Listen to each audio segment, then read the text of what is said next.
It is 10 o'clock. Good morning. I'm Lucas Panzica. The NCAA Women's Championship was a rout by South Carolina on Sunday night, dominating UConn 64-49 for the program's second ever national title. Aaliyah Boston with the signature double-double, 11 points and 16 rebounds. And UConn loses the national championship game for the first time in program history in its 12th visit. In the men's game, the Final Four set the stage for tonight's national championship on Saturday as Kansas ran away from Villanova in the second half to win 81-65.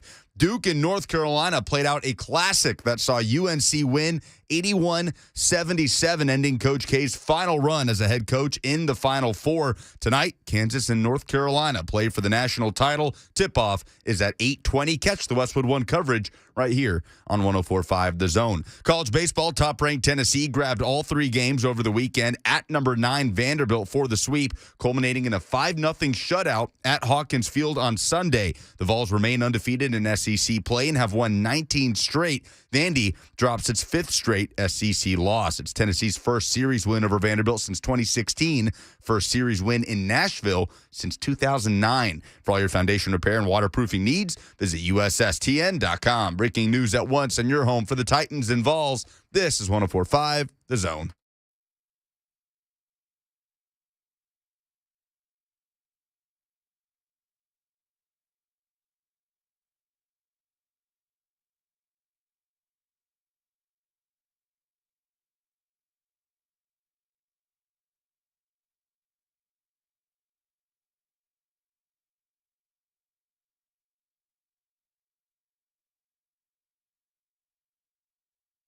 All right, welcome back. Hope you had a fantastic weekend. So happy to have you guys in for the next 3 hours. Lucas Panzica making it happen back there behind the scenes. We got guests. We got a bunch of different topics, a lot of ground to cover. Been a fun weekend of sports. 615-737-1045. That is the number that allows you to join this conversation. 615-737-1045, or wherever it is that you can get Facebook Live, Twitter, YouTube, or Twitch. We're live streaming there too. Can't get enough here on 104.5 The Zone. So, where to start? Because there's a variety of different topics that are hugely appealing today. Tiger, we've made it to Masters Week, game time decision. He's putting out messages on social media like he wouldn't do this. He wouldn't do this if he wasn't going to play, right? So we have that on the table. We've got Coach Mike Krzyzewski being retired by the North Carolina Tar Heels in one of the best college basketball games that I've certainly seen this year. Please, everyone be quiet. Now it's your turn to be quiet, Kay. Now you can go off in silence, and you can hold your wife's hand as you're leaving the court, and you can go hang out with your grandchildren, and you can probably be a plague to your family over the course of the next couple of months and weeks and years and, just into eternity, because Coach K lost in the Final Four in not decisive fashion, because it was very, very much back and forth. But like I said, we got time for that. We got Casey Alexander, Belmont's head coach, our tournament analyst, to talk about the national championship game tonight and this great game. Kansas-Villanova, not so much so. But there was also great games played here in Nashville this weekend. From a college baseball standpoint, Tennessee came in here and took all of Vanderbilt's stuff. What happened? I mean, I understand that the Vols are the hottest team in the country. And listen, I'm full bandwagon today. Like, the Vandy people are going to hate me today. Not as much as they hate Slay for his overproduced victory videos that he's now contracting out labor. He's got a production team. He's got Ramon Foster handing him props while he sweeps away the Vanderbilt Commodores baseball hat. Unbelievable. I see you wearing your Villains shirt today. I am. I told you. I went full bandwagon. I'll take my jacket off. I'll stay a while. Big college baseball guy, Buck Reising. Hey, listen, I'm a big Villains guy. And that's exactly what this Tennessee team is. Let me hear from Drew Gilbert. He sounded particularly villainous after the 5-0 victory yesterday they'd already had the series sweep at that point, and this is undefeated in SEC play, as you heard Lucas mention at the top of the show. But Drew Gilbert, he heard the chirps and the whistles at the start of that series at Hawkins Field, and by Game 3, apparently there were less whistles As the weekend went on, it seemed like Friday was really intense. For sure. I mean, you definitely notice that, right? I mean, you're stomping on someone's throat, you tend to get a little quieter.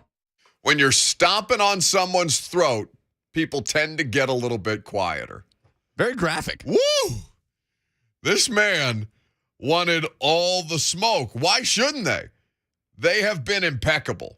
They have been impeccable as far as the season goes. And listen, as Lucas says, huge college baseball guy right here. So I can't tell you everything that I read about Vanderbilt just in studying up before this series and understanding that we're not following it on a day-to-day basis. But my understanding is that Tony Vitello will join us tomorrow, Lucas? Tomorrow at 11:20. Very exciting ahead of their stuff. game against Lipscomb. Another fun local series. So not done with the Nashville teams. No, not quite. What great baseball we have in the state of Tennessee in the college game. But anyway, I mean, you've got a complete game, 2-hit shutout for Drew Beam. You've got the bats going crazy, so much so that they're checking them. They're checking the balls to make sure that there's nothing sketchy going around. Tim Corbin and Tony Vitello have a very, very, it seemed cordial exchange after the latest ass kicking. And then Tim Corbin is asked about what he's going to do about his starting pitchers. And he says, basically, he didn't want to respond to that right now. All he wants to do is, I think the quote was, hit himself in the head with a hammer. That's the Nick Saban of college baseball, that you've just made do that or say that or express those frustrations about the fact that an in-state rival came into their house and kicked their ass. This is fun. And listen, it's very, very early in the college baseball season. There is going to be plenty of time for Vanderbilt to rebound, and I'm certain that we will be having a conversation about both of these programs come June as things get closer and closer to the College Baseball World Series. But to see that go down yesterday, and really throughout the course of the weekend, I know 3HL was out there on Friday broadcasting. Dawn sold out. She was decked out in her Vanderbilt gear. Apparently, Dawn Davenport is up for sale. Any SEC team or SEC program or SEC athletic department that wants to send her free gear, she'll wear it. She's forsaken Auburn. I don't know. Is Auburn any good at baseball? Auburn is typically very good at baseball. SEC schools typically are good at baseball. Why are they? They're good at everything. It's got to be very frustrating for everybody else. But Dawn up for sale, apparently. She's decked out in her Vandy gear. Slay told us off air. I don't know if he committed to the bit on air. I'll be honest. By Friday at like 5:30, I was checked out. There was no more sports talk radio in my life. But I know that Slay was given Vanderbilt gear to wear to Hawkins Field if he chose to. But I believe that he used the Vandy t-shirt that they gave him as a seat cushion. I believe that's what he told us he was going to do. Ron Slay, undefeated, never lost. He's like the LeVar Ball of Vols, just Vols sports. He's there to troll you. Not only is he going to root against you, he's going to troll you afterwards. We should get him a spot on First Take, as Stephen A. is currently debating. I think Ron Slay would be much better on First Take than Seth Greenberg, respectfully. I think that'd be a far more entertaining show. 615-737-1045. You can jump in on the conversation if you like. Does it feel like, what do you think the impact of this is? Truly, on a college baseball level, where we have Vanderbilt, where that is it's not the only source of pride that athletic department has, but it is consistently, year in and year out, the best or one of the best things that Vanderbilt on a sports level has to offer. We understand that they have much higher aspirations and do achieve much higher on the athletic scale, but I saw people citing like graduation rates, Vols and Vanderbilt fans getting into it on the internet after the fact. I see Vandy fans throwing around graduation rates at people after they've just gotten smoked at the one thing. Not, like I said, not the one thing. They're also very good. Bowling is also a very something that Vanderbilt achieves at quite regularly. So I hear. I was very dismissive of you. The bowling team did not deserve that. That's the word on the street. Okay. You're enjoying this today. You seem to be really enjoying this today. I mean, obviously I enjoyed it. Obviously I enjoyed what happened over the weekend.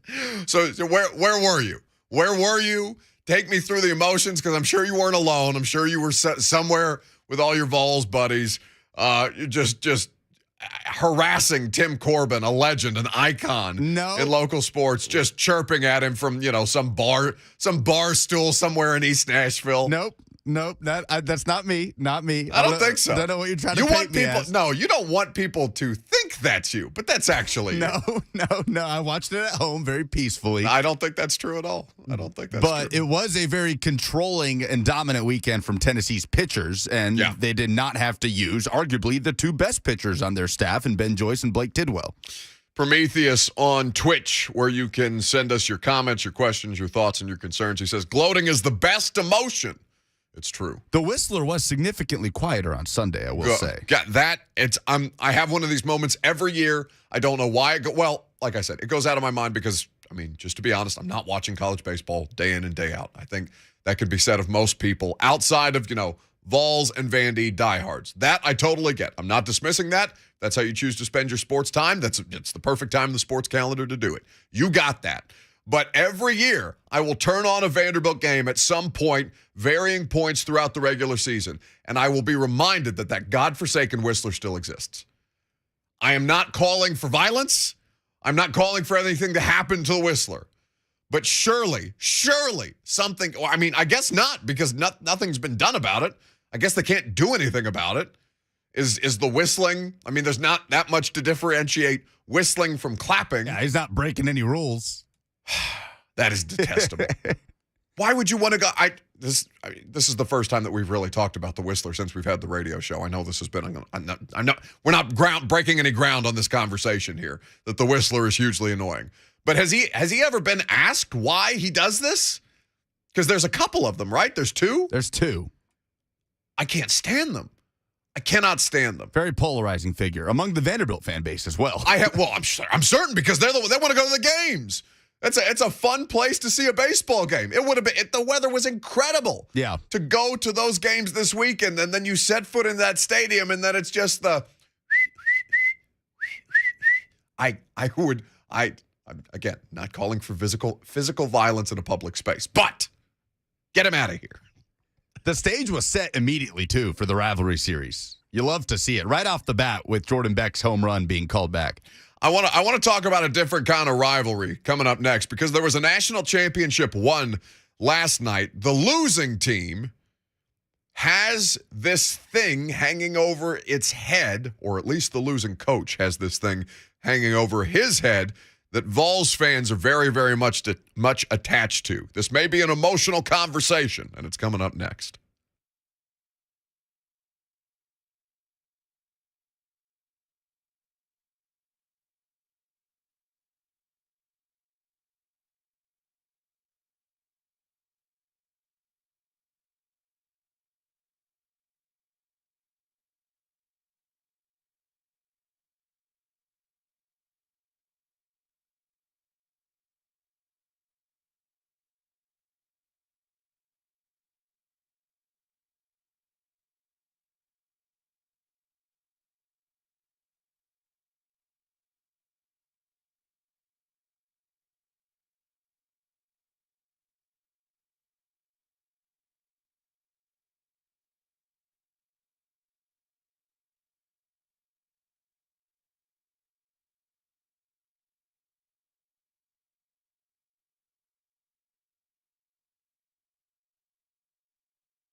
Vols fans are feeling it. That's for damn sure. An unbelievable series for Tennessee against Vanderbilt this weekend. Welcome back.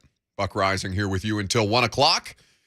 Now, I knew this was going to happen, Lucas. I knew you were going to say something against Vanderbilt, the university. I knew you were going to be dismissive of the Commodores in some way, shape, or form. What'd I say? What do you mean, what'd you say? What'd I say? Word on the street is they're good at bowling? You try to take away from their athletic accomplishments? That is not what I was doing. We've received complaints. 615-737-1045. Lucas does things and then I get blamed for them, which I'm sure is what Mike in Gallatin wants to yell at me about. Hello, Mike. How you doing? I'm well, thank you. Yeah, you talk about great Vandy sports. The men's team is number 3 in the country. They dominated their own tournament yesterday, beat 15 other teams. Men's team in what, Mike? Golf.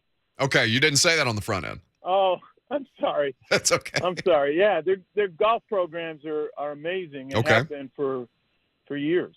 Well, listen, Mike, so golf, bowling, baseball. What else are we missing? Because I want to be fair to Vanderbilt. I don't want to kick them while they're down. I just think it's an interesting dynamic shift, especially with how lopsided this particular series was. Hey, I'm just a golf guy, and I know the coaches. I know a lot of the players. They're just amazing individuals, and Scott Limbaugh and Greg Allen, who've been there quite a while. Coaches of the year, SEC coaches of the year. They're just, I just think you can't talk about Vandy sports without talking about golf. Okay. Well, thank you for shining a light on that, Mike. Apologies for not doing the golf team justice.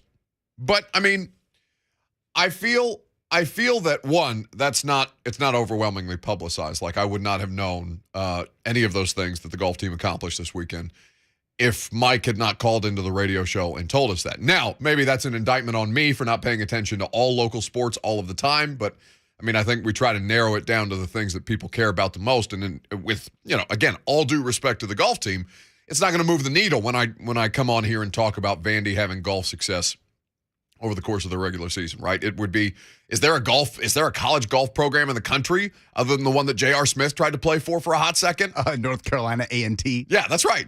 Don't be dismissive. Look at you. We're gonna get calls now. See what you did? You're the one twisting my words and tone around. No, okay, don't come at me with that. We have an audience that hears you, that hears your tone. You think that they're blind to this?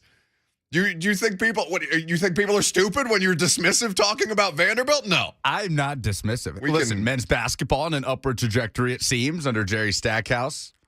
But I do think there is something to the rivalry this weekend and maybe how stunning it was for Vanderbilt fans to see the one thing they've been dominant in for the last 2 decades, basically, potentially be threatened by that team down I-40. You know who wasn't stunned? Tony Vitello. He was being interviewed during I think this was game 2 is when this was taking place on on ESPN's broadcast on Saturday afternoon. And Tony Vitello was asked a couple of questions about his roster and some of the guys that were performing at a high level and, about the bat, which is, of course, a critical part of this, especially if you're a Vandy fan who is alleging something nefarious going down with the Tennessee baseball equipment. Anyway, Vitello was on the ESPN broadcast on Saturday, and this is what he had to say. How was that situation explained to you with the bat? I guess, the sticker came off during BP. There was no sticker on the bat. You got to have a sticker. We've actually, since I've learned that, we've got a few bats that somehow conveniently the stickers have come off. So I don't know, but I don't even know that Jordan Beck should be at University of Tennessee. Forged his transcript, and actually a 35-year-old man named Mike Honcho. Apologies, that was Friday. Vitello's, it's a low bar because coach interviews are tough. But Vitello legitimately enjoys talking. And that I love. The fact not only is he trolling Vanderbilt with the whole illegal bat call situation, not only is he trolling Jordan Beck, calling him a 34-year-old named Mike Honcho, which, of course, Slay had to work into his video bit yesterday. At Ron Slay 35 is where you can watch all of Slay's Vols victory videos. Triple V, like diners, dive-ins, or dives and I'm going to Diners, drive-ins, and dives. Yeah, You're a big Guy Fieri big fan. Triple D and Triple G guy. Okay, well, Slay's got Triple V. All right. And in fact, as I say this into the microphone, this should be immediately sponsored. Somebody should want to put their name corporately on Ron Slay's Triple V videos. I think that's a genius marketing idea. Somebody can send me my commission later. But at this point, they're just, there's a looseness about that team that I think people gravitate towards. Now, obviously, Vols fans are going to support their own. Vols fans are always going to come strong for the athletic department and the teams that have success, whether it's the Lady Vols, whether it's the baseball team, whether it's Rick Barnes in the regular season, maybe not March. And when you have a little bit of momentum and Josh Heupel wins every game that he's favored to win this year and you feel like 98 again, Paul, like that's the kind of juice that you're operating with.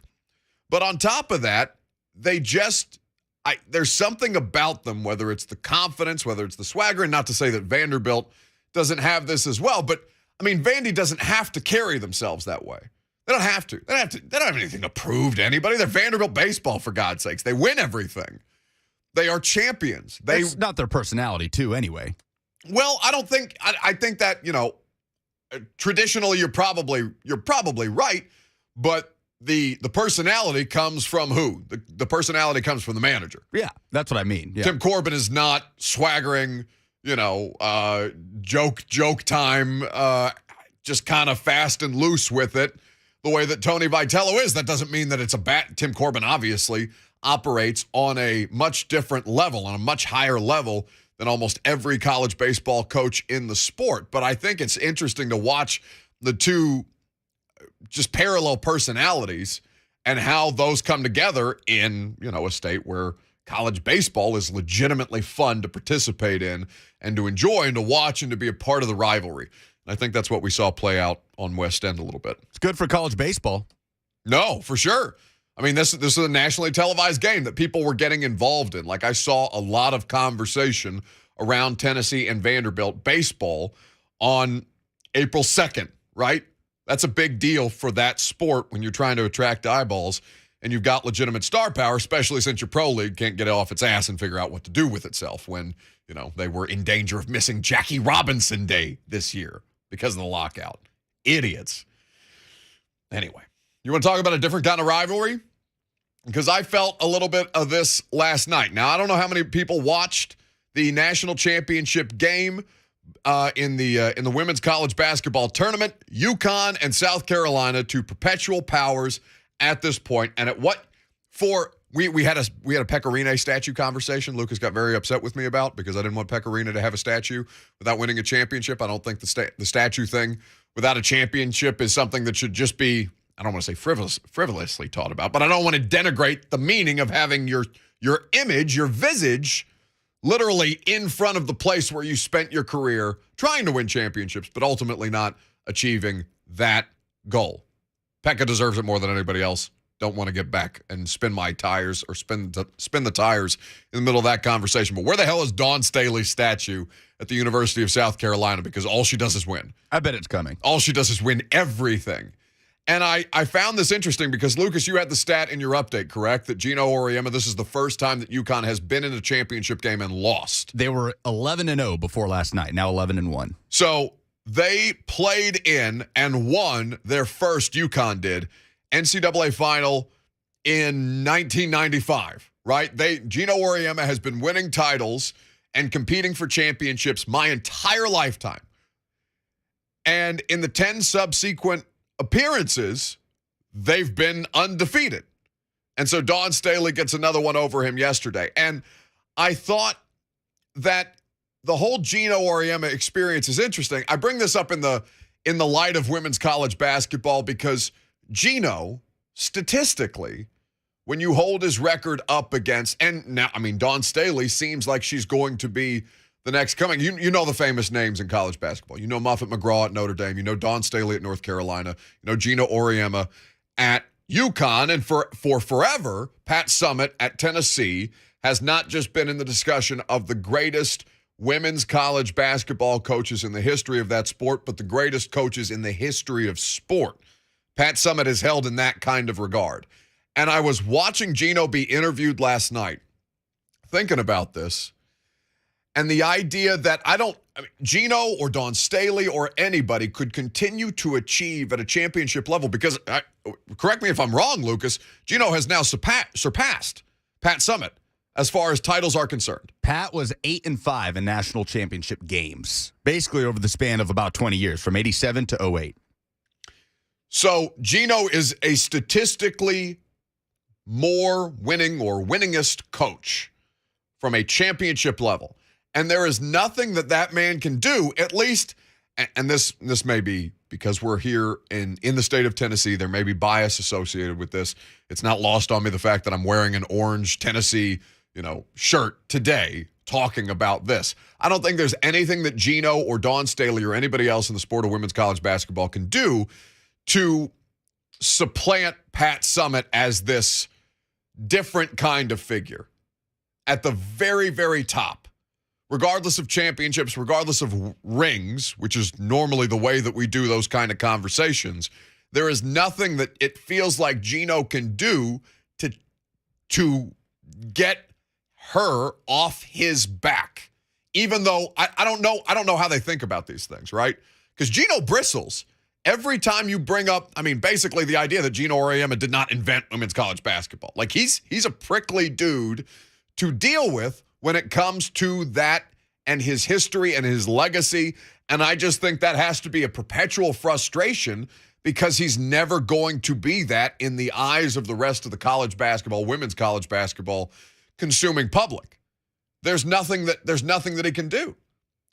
And in saying that, I don't think that's any indictment of Gino. Like, at some point, those memories will fade, and that probably sounds blasphemous.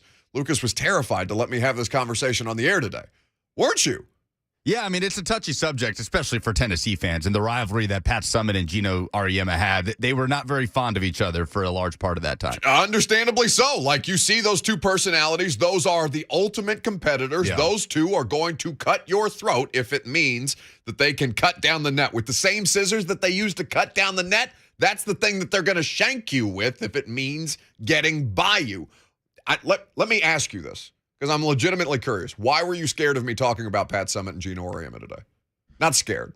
That's not a fair characterization. Sure. Wary. Concerned. Yeah, wary. Like I said, it's just a touchy subject for Tennessee fans and what Pat Summitt means to them. Even Tennessee fans that don't necessarily follow women's basketball, Pat Summitt still means something to them deeper than almost any coach in Tennessee's history. 615-737-1045 is how you can join this conversation. I don't know if there's anything that he can do.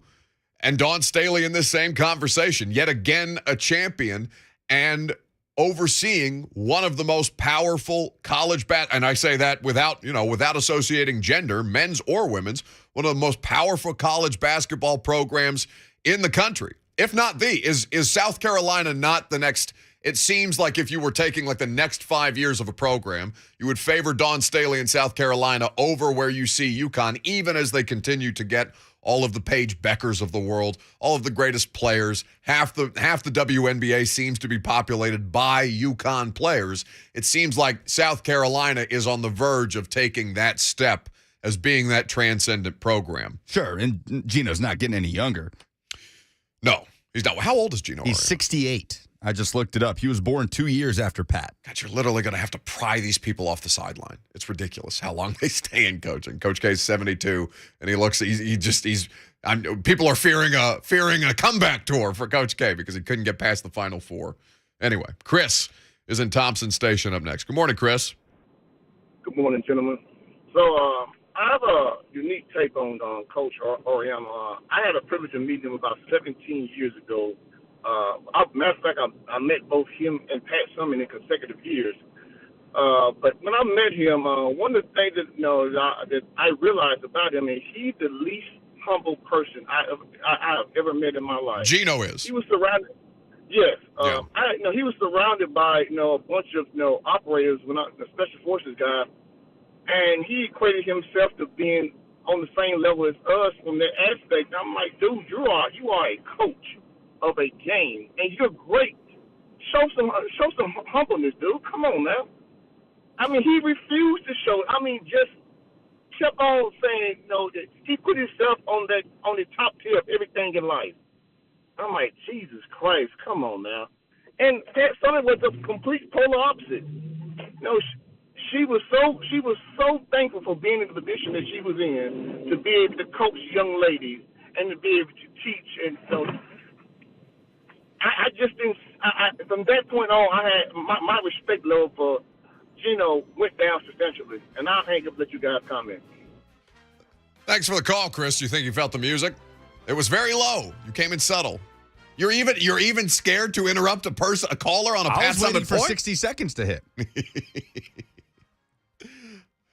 I'm giving you a hard time today. I'm sorry, buddy. He called in at 34-14. Hit it at 35-14. You got a stopwatch back there? What's happening? Well, yeah, I have a watch in front of me. Oh, very important for what we do. You actually wear a watch? I wear an Apple Watch. Oh. I'm being pressured into buying one of those because those commercials make it seem like I'm going to die alone in a forest somewhere if I don't have one to save my life. Those things are very jarring. Anyway, his point is well taken.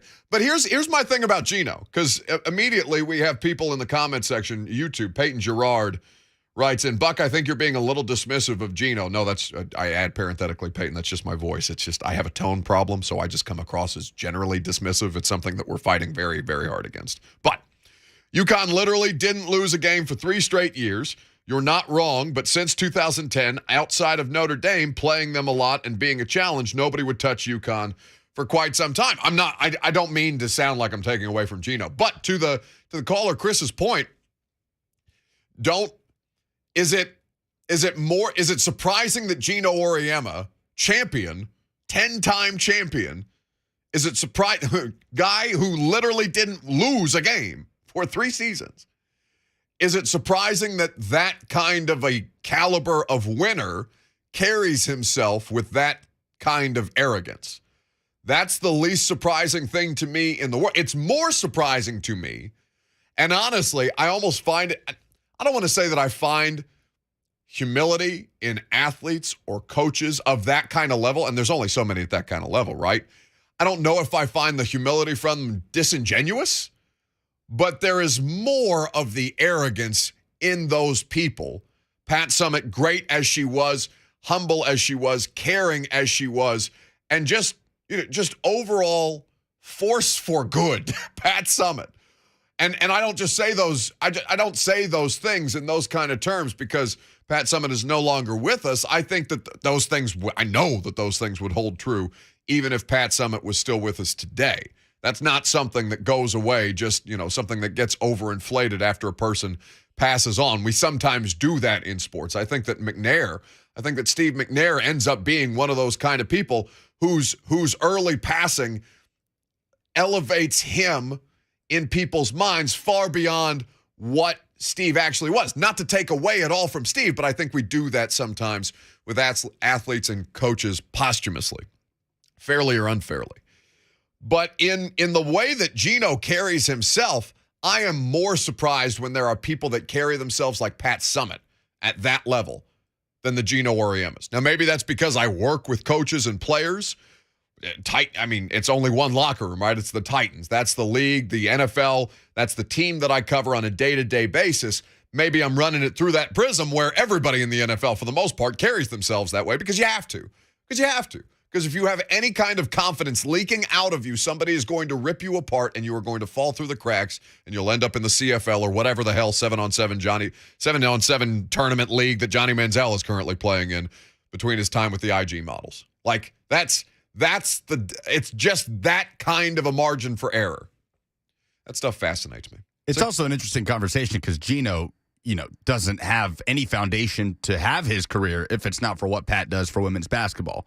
So that's just a different layer to it that you don't get with like a Steve McNair, versus Ryan Tannehill type conversation. Oh, don't do that to me. I'm not in that full question. Don't do the McNair Tan. I already have to spend an hour of my day talking about this AJ Brown Jets nonsense today. Do not do to me the Ryan Tannehill versus Steve McNair, the Nashville terrible version of Jordan versus MJ. Like, it's the worst thing about sports talk radio. We'll do it next.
So we got some good news on Sunday. Next Sunday, it will be interesting to see who is still remaining in the final round at Augusta. It is Masters Week, kids. I'm fired up for it. Not just because the Masters transcend even people who don't necessarily get into golf, but because Tiger Woods on social media yesterday morning, about 9 a.m., he put out a statement saying that it will be a game-time decision on whether he competes in the Masters coming up. It's going to be the 86th Masters, which, of course, is scheduled to begin on Thursday. Tiger Woods is 46 years old at this point. He's coming off significant leg injuries and a horrible, horrible car crash that saw him lose a year to rehabilitation and surgeries. And, I mean, I don't know if it was ever as dramatic. I don't know the extent, Lucas, of the break in his leg. I know I saw what the car looked like after he had totaled it. And in situations like those, regardless of what the injury is, you're always surprised to see people come away from those things with, you hate to say stuff like that, but like full use of their extremities, frankly. And what Tiger is doing, I'd be fascinated to know what's gone into his decision, I guess is my point. Like, is Tiger Woods at a place in his career where he's no longer taking calls from the PGA who want him out there because, hey, Tiger, it's good for the game, Because there's always going to be those people, or network executives, ESPN and CBS people calling Tiger Woods or Tiger Woods representation, because I'm sure Tiger doesn't pick up the phone. Tiger probably didn't pick up his own phone. I wouldn't. Especially after what Tiger's gone through. I sure as hell wouldn't pick up my own phone. But I wonder how much of there is pressure on, outside of just the fans, right? Because obviously we all, regardless of generation, even if you're somebody who wasn't into golf or going or paying close enough attention to golf at the height of Tiger Woods, you understand that Tiger is regarded as one of our greatest winners. Michael Jordan, Tom Brady, Tiger Woods. These are the names. This is the kind of air that he occupies. And so I wonder how much of it is just for him, how much of it is for his family, because Charlie, his son, is somebody who apparently is, I don't know how good or how far along in his progress he is, but it seems like he has an interest in golf, which is, of course, a tremendous amount of pressure to put on your kid. You're the son of Tiger Woods out there teeing off. That's going to follow you around everywhere you go. And, he may not even make the cut, but even just to see him out there, not even to see him out there, I got excited just by the tweet. And he put together a statement, or somebody put together a statement for him that came from his Twitter account. I will be heading up to Augusta today being Sunday, to continue my preparation and practice. It will be a game-time decision on whether I compete. Congratulations to 16-year-old Ncaa Davis on an amazing win at it's a golf tournament. Forgive me, I'm not sure which golf tournament. It's the Augusta National Women's Amateur. Okay, the Augusta National Women's Amateur. So he's congratulating Ncaa Davis on her victory there. Good luck to all the kids in the drive, putt, chip, and putt competition. So, Tiger with some words of encouragement, and then, just sliding in there. Yeah, it'll be a game time decision. We'll see how I feel. And it may just be that. And still, the fact that we're going to have the par 3 contest on Wednesday, the first round on Thursday, and then a full weekend of all of us talking about not just the golf, not just the azaleas, not just Jim Nantz, hello friends, but about Tiger, about just even the idea of Masters Sunday Red, even if it never even gets that far. And it likely won't. If he makes the cut, I will be at, I don't know what I will hold that up against. I don't know if you can do like one-to-one comparisons on these things as far as comebacks are concerned, but I don't know how many times I'm going to think that Tiger Woods has to come back from something, and he just makes us all eat it every time he does. It's the same philosophy I have about Nick Saban. Same philosophy I have about Tom Brady. I do not bet against those guys, no matter how adverse the situations might be. They're just mentally tougher. Lucas, you watch Yellowstone? Yes. So I just started, and I'm in season 2. And again, I don't want to alienate the audience. Yellowstone, it's a cowboy, like modern day cowboy series on Peacock, which I probably say Peacock, and a portion of the audience are looking around like, where? St. Peter's? No, this is the streaming service for NBC. So I just started watching Yellowstone, and there's a point in the show where John Dutton just completely disarms with a wine bottle, completely disarms a paid bodyguard for somebody he's trying to get at. Does it with a wine bottle. And the bodyguard says after the fact, after he's been disarmed, after John Dutton just hit him in the head with a wine bottle, he goes, that's a nice move. And Dutton just walks by him and goes, it's not a move. I'm just tougher than you. I'm just meaner than you. That's how I feel about Tiger. That's how I feel about Brady, Saban, any one of these guys or girls who are just cutthroat killers at the end of the day. I'm just meaner than you. Tiger Woods, for the longest, was not an approachable person. He's just now, or at least in recent years, has just now started to get to know some of the other golfers on the tour. That's a whole different world from Tiger, where he is still a robot. It's him and Darren Ravel who lead the league in what I believe to be AI. Like, I think they're just, I don't think they're human at this point. But there's nothing that you can put in front of me, no circumstance, especially after a car wreck, where you would say, yeah, Tiger Woods can't do this. And I'm going to tell you every time, until I physically see it happen. We've all seen Tiger fall short in the comeback from, all the scandal around the infidelities in his relationship. One of the most publicly covered affairs that any athlete has ever gone through, because that was just at the formation of Twitter being a thing, a part of maybe not daily public discourse, but a big part of that. TMZ and the National Enquirer kind of helping that thing spin up into a full internet generation rage. So you see him come back from that. You see him come back from the back injuries, from the way that he's putting his body through all kinds of grueling activities. He's training with Navy SEALs, because this is the kind of mentality that Tiger Woods feels he needs to have on a damn golf course, where most of us go to drink beer and smoke cigars and screw around with our buddies.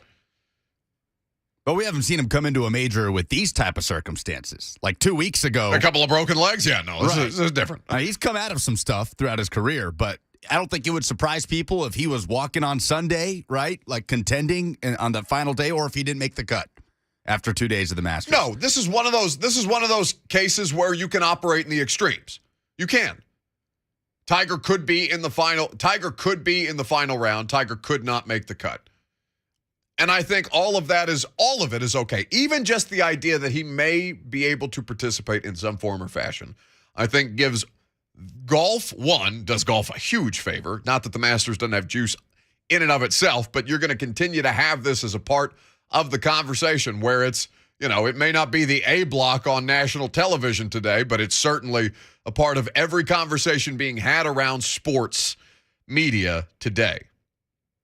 When we come back, we're going to pivot into some college basketball stuff. Coach K goes down to North Carolina. The championship game that will take place tonight between Kansas and UNC will be a fun one. We will talk about that. Coach Casey Alexander from Belmont will join us as well. That's next.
It is 11 o'clock. Good morning. I'm Lucas Panzica. The NCAA Women's Championship game was a rout by South Carolina on Sunday night, dominating UConn 64-49 for the program's second ever national title. Aaliyah Boston, a signature double-double, 11 points and 16 rebounds. UConn loses the national championship game for the first time in program history in its 12th visit. In the men's game, the Final Four set the stage for tonight's national championship. On Saturday, it was Kansas running away from Villanova in the second half to win 81-65. Duke and North Carolina played out a classic that saw UNC win 81-77, ending Coach K's final run. Tonight, Kansas and North Carolina play for the national title in New Orleans. Tip-off is at 8:20. Catch the Westwood One coverage right here on 104.5 The Zone. Tiger Woods updated his status for this weekend's Masters on Twitter Sunday, saying he is back in Augusta, continuing preparation. The 46-year-old stated he is a game-time decision to compete in the Masters. Woods is just over 14 months removed from a car wreck that resulted in serious leg injuries. For all your foundation repair and waterproofing needs, visit USSTN.com. Breaking news at once in your home for the Titans and Vols. This is 104.5 The Zone.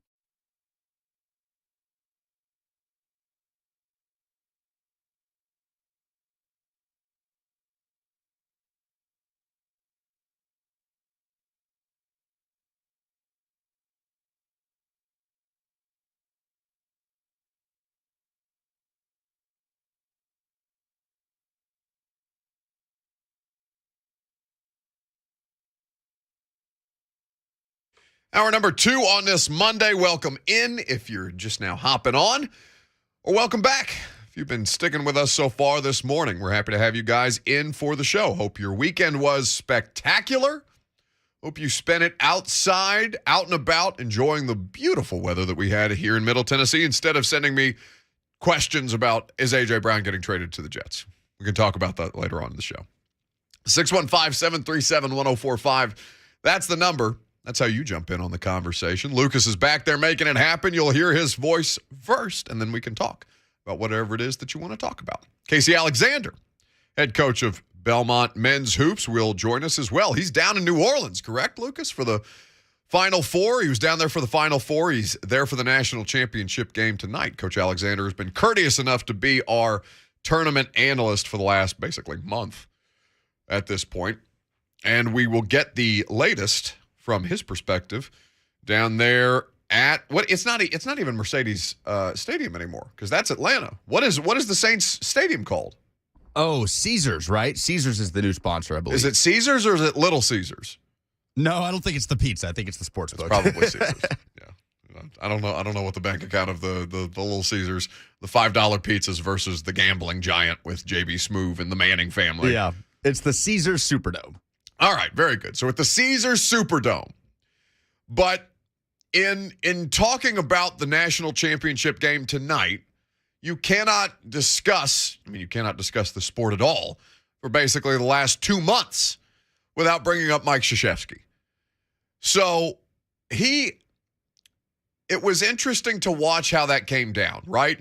Because Kansas and Nova, that game was never in question. I mean, I think Villanova, the closest that they got was within 7. And then Kansas just went on to roll. They won their the Elite 8 and Final 4 games by 15 points apiece. This is the 12th time that North Carolina has been in the title game.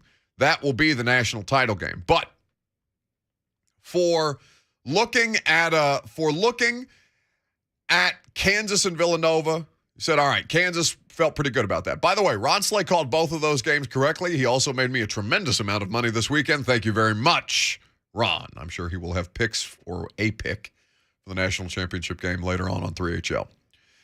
And in looking at the Duke-North Carolina game, we talked about Eric Church postponing a concert of 18,000 people in San Antonio so that he could go watch his Tar Heels potentially beat Duke, beat Coach K, send him into retirement, and bring the all-time series to it's 50 apiece. That's crazy. Yeah, crazy. That's gotta hurt. That's gotta hurt for Coach K.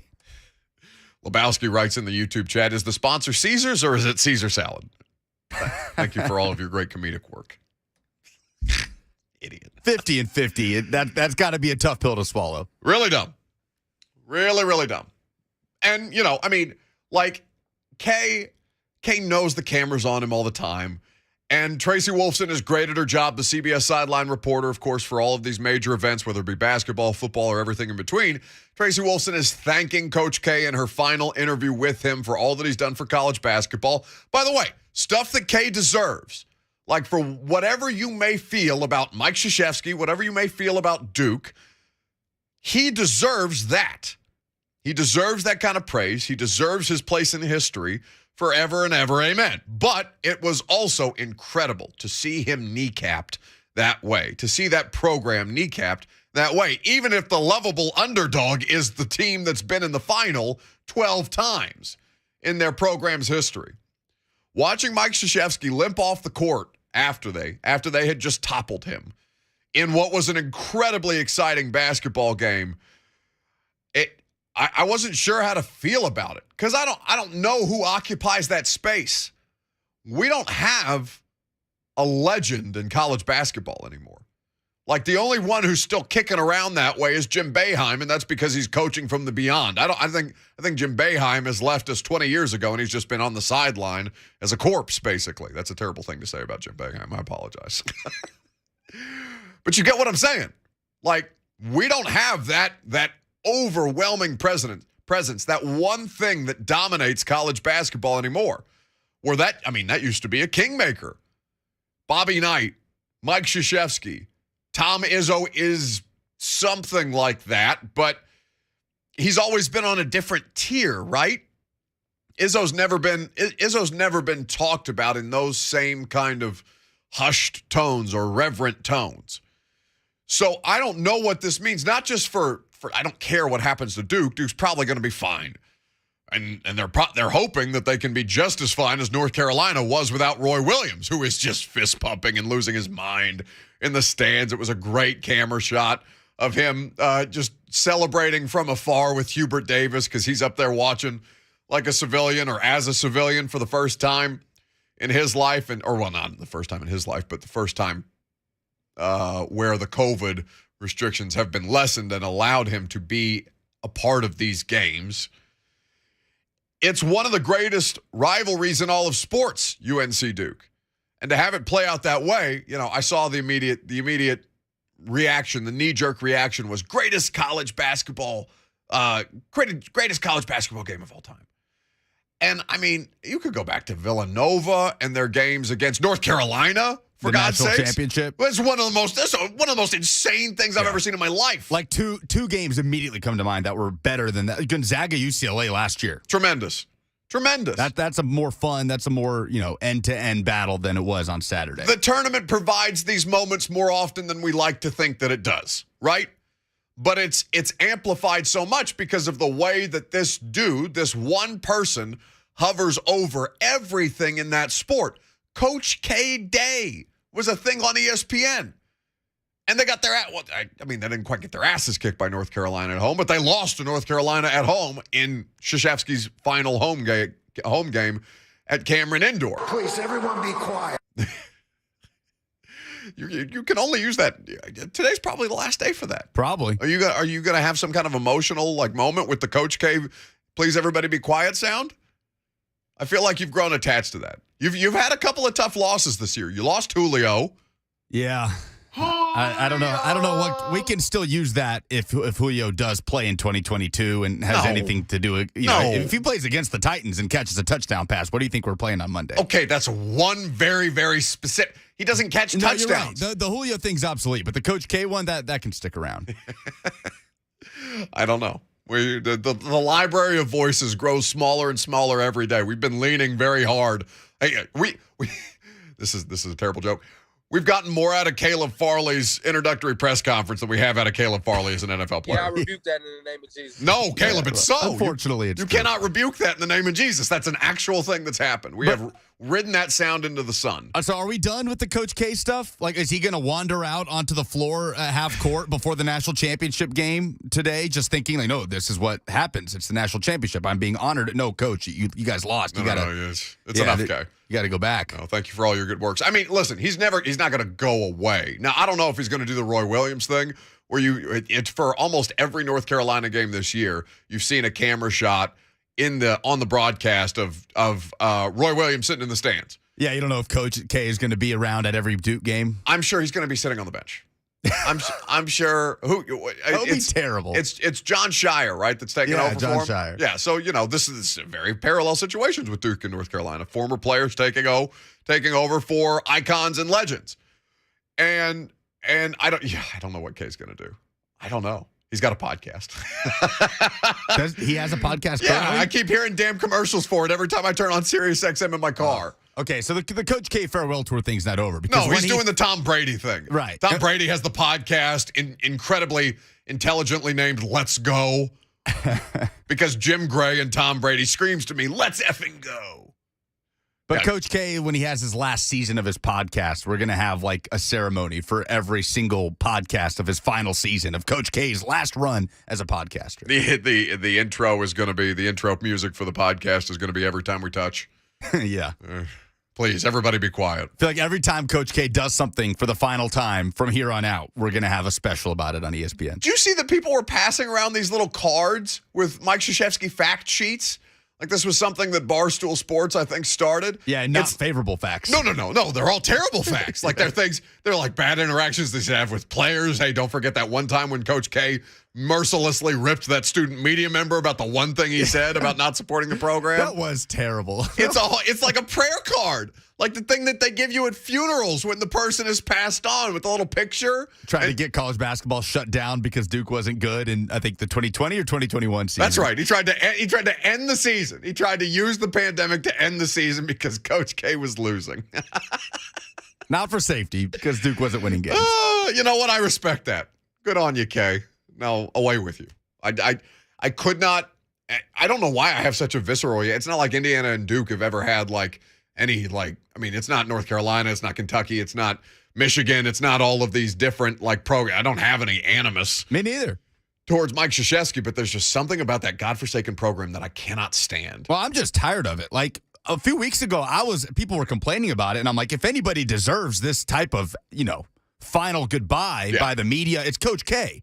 But it's just become so exhausting. I mean, it's everything. It's his last game at Cameron Indoor. His last first-round tournament game. His last second-round game. His last Sweet 16 game. It's just beating our heads with it. And it's finally over. I think that the moment that it became too much for me, we were at Nobles. We were at Nobles for by the way. F1? No free ads. We were there for F1 Fellowship, as V-Love, the founder of the fellowship, the F1 Fellowship calls it. Which, by the way, are we doing one of those at midnight this weekend? Yeah. Australian Grand Prix at midnight. I got a coffee today called a Red Eye. You're going to have to pump me full of these things if I'm going to make it to midnight. We're going to be at Mercy Lounge Saturday night watching our friends the Wild Feathers perform, and then we're going to book it over to Nobles to watch you giving out all kinds of free shout-outs. Wild Feathers coming in studio this week, right? Yeah, Wednesday morning. Fun. But we were at the bar for the F1 race last weekend, and the Kansas-Miami game was on towards the end of the race.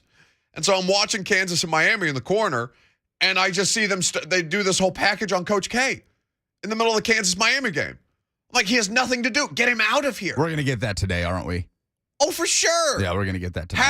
Not half. A good portion of the Carolina coverage tonight will be about the fact that they knocked out Mike Krzyzewski. The first round of the NFL draft coverage is going to be interrupted by a 20-minute thing on Coach K. It's two of your favorite things coming together to form this axis of evil of sports media content conversation. Don't forget Mock Draft Monday. We have that later on today, too. All right, when we come back, Coach Casey Alexander of Belmont Men's Hoops. He's down in New Orleans for the Final Four, of course, the national championship game taking place tonight. Coach Alexander is going to give us his analysis next.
Oh, you're a troll. You're an absolute troll for this. This, of course, is the famous Coach K song that he likes to fist pump to before he takes the court. No longer, because North Carolina ended Duke's tournament run. A fun half of the Final Four. Villanova, Kansas wasn't all that competitive. I think, as we mentioned, Villanova got within 7 of Kansas, but the Jayhawks just absolutely rolling right now. So we got our tournament analyst. He's down there in New Orleans. He is, of course, Coach Casey Alexander of Belmont Men's Hoops. Coach, how we living? Hey, we're good. How are you? I'm well. Have you gotten into the Hurricanes on Bourbon Street yet, or is that something that you're not partaking in this trip? No comment. No comment on that. We're having a good time, though. Got my family down here. It's been a good 3 or 4 or 5 days. Excellent. So you were in attendance for the Final Four games then? Well, I gave 2 of my kids the tickets, so I watched them on TV. My kids went to the games, so that is a selflessness that only parents can understand, because that I could never. I don't think I could do it. Yeah, I don't think either of us could do that. I don't like anybody in my life. Lucas and I don't have kids, but I don't like anybody in my life enough to give them Final Four tickets. I was going to say, you could never have kids or you could never give them your tickets. Maybe both, I guess. It's both are a toss-up at this point, but this is a conversation best had with my girlfriend and not Casey Alexander. Anyway, so, Coach, the way that – let's start with Nova and Kansas before we talk about this matchup going down tonight. And, of course, you will be in attendance for this game, which should be incredibly exciting. Looking at what Villanova did not have in this game, I think it was a long shot for them to be able to – beat Kansas or even to stay with them. What about the way that the Jayhawks dominated, though, stood out to you? Well, I'll take it from the Villanova perspective. Obviously, without Justin Moore, we knew it was going to be really difficult. They had one chance to win the game, and that's to get off to a good start, play at their tempo, kind of keep it as a grinded-out kind of game. But once they got down early, double figures especially, there was virtually no hope. And then you give Kansas the credit for that. Kansas played remarkably well. If McCormick can go for 25 and 9 like he did in that game, or if they can make 13 threes like they did in that game, 7 of 10 to start it, then Kansas is going to be a really tough out tonight against North Carolina as well. Yeah, David McCormick was absolutely unstoppable against Villanova. As Coach mentioned, 25 points down low against the Wildcats in the Final Four. Who on the Kansas squad has impressed you the most? I know I understand it's a team game, and maybe that's a flawed way to do the analysis, Coach. But has there been a player outside of McCormick who has kind of stood out to you? Because it's not just Villanova that they've dominated now. I mean, they took Miami to the woodshed in the second half. Yeah, I mean, Agbaji's been their bell cow all season long. He's a first-team All-American for a good reason. He had gone a little bit silent early in the tournament, but, he gets off to a great start as well. That was huge for Kansas fans to see him make those threes early in the game, and he ends up with an impressive night as well. So, the inside-outside punch there, interestingly enough, Remy Martin off the bench had been great. He had averaged 17 points in the tournament prior to the game the other day. He only gets 3 points against Villanova, but it goes to show just what their depth is and how talented they are, how many different guys can factor in. Coach Casey Alexander of Belmont Men's Hoops is here with us breaking down the national championship game and, of course, the Final Four this weekend. I think the thing that most interests me about Bill Self's team, Coach, is the fact that they've done it in different ways, even in the tournament. Like they were playing such high-level defense in their victory over Providence, and it was just, the kind of, not to use cliches, but like a straight-up rock fight in those games, and then they go on to have the kind of offensive performances that they have against Miami and Villanova. It feels like they're very much getting the best version of this team at the best possible time. Yeah, I absolutely agree. And you look at as we mentioned, the number of different guys that have contributed on the offensive end, but when you look at it from the defensive rebounding perspective, they have hammered everybody they've played on the boards, and that's always been a staple for Kansas: their athleticism, their size, their ability to rebound, and so that's been one really consistent thing. And I think they've been the best defensive team throughout the tournament as well. That speaks to their athleticism, their size. It was interesting to me that they went they have used a lot of depth throughout the tournament, but they really shortened their bench in that semifinal game. I would expect the same thing tonight. Now with North Carolina, obviously, the thing that the talking heads like myself can't get enough of is the Coach K narrative. He's making his way into every college basketball broadcast, and it's, this is something that we do, not necessarily the fault of Mike Krzyzewski. But now that storyline is done, and it's just about the basketball. The North Carolina-Duke game was one of the most fun ones that we've had in this tournament, Coach. What did you like about the way that North Carolina stepped up? Because it looked like for a second that Duke may be able to handle things and basically manage their way through until, it felt like the final 4 minutes. Well, as much as anything, North Carolina proves that last regular season game against Duke at Cameron Indoor on Coach K's last home game wasn't a fluke. Yeah. For some reason, conventional wisdom told all of us that, hey, this was Duke's tournament. They have put it together. It's a storybook ending for Coach K, but clearly North Carolina had different plans, and they played that way really from start to finish. And they go 10 for 26 from the three-point line. Their backcourt, Davis and Love, they combined for 46 points. They played remarkably well. They are playing remarkably well. And again, we would be foolish to say that North Carolina can't win this game tonight. I think it's more of a 50-50 than the actual whatever the spread is. How important is Armando Bacot to what North Carolina wants to do, Coach, especially given that he seemed to have an ankle injury that was nagging him through the second half of that game?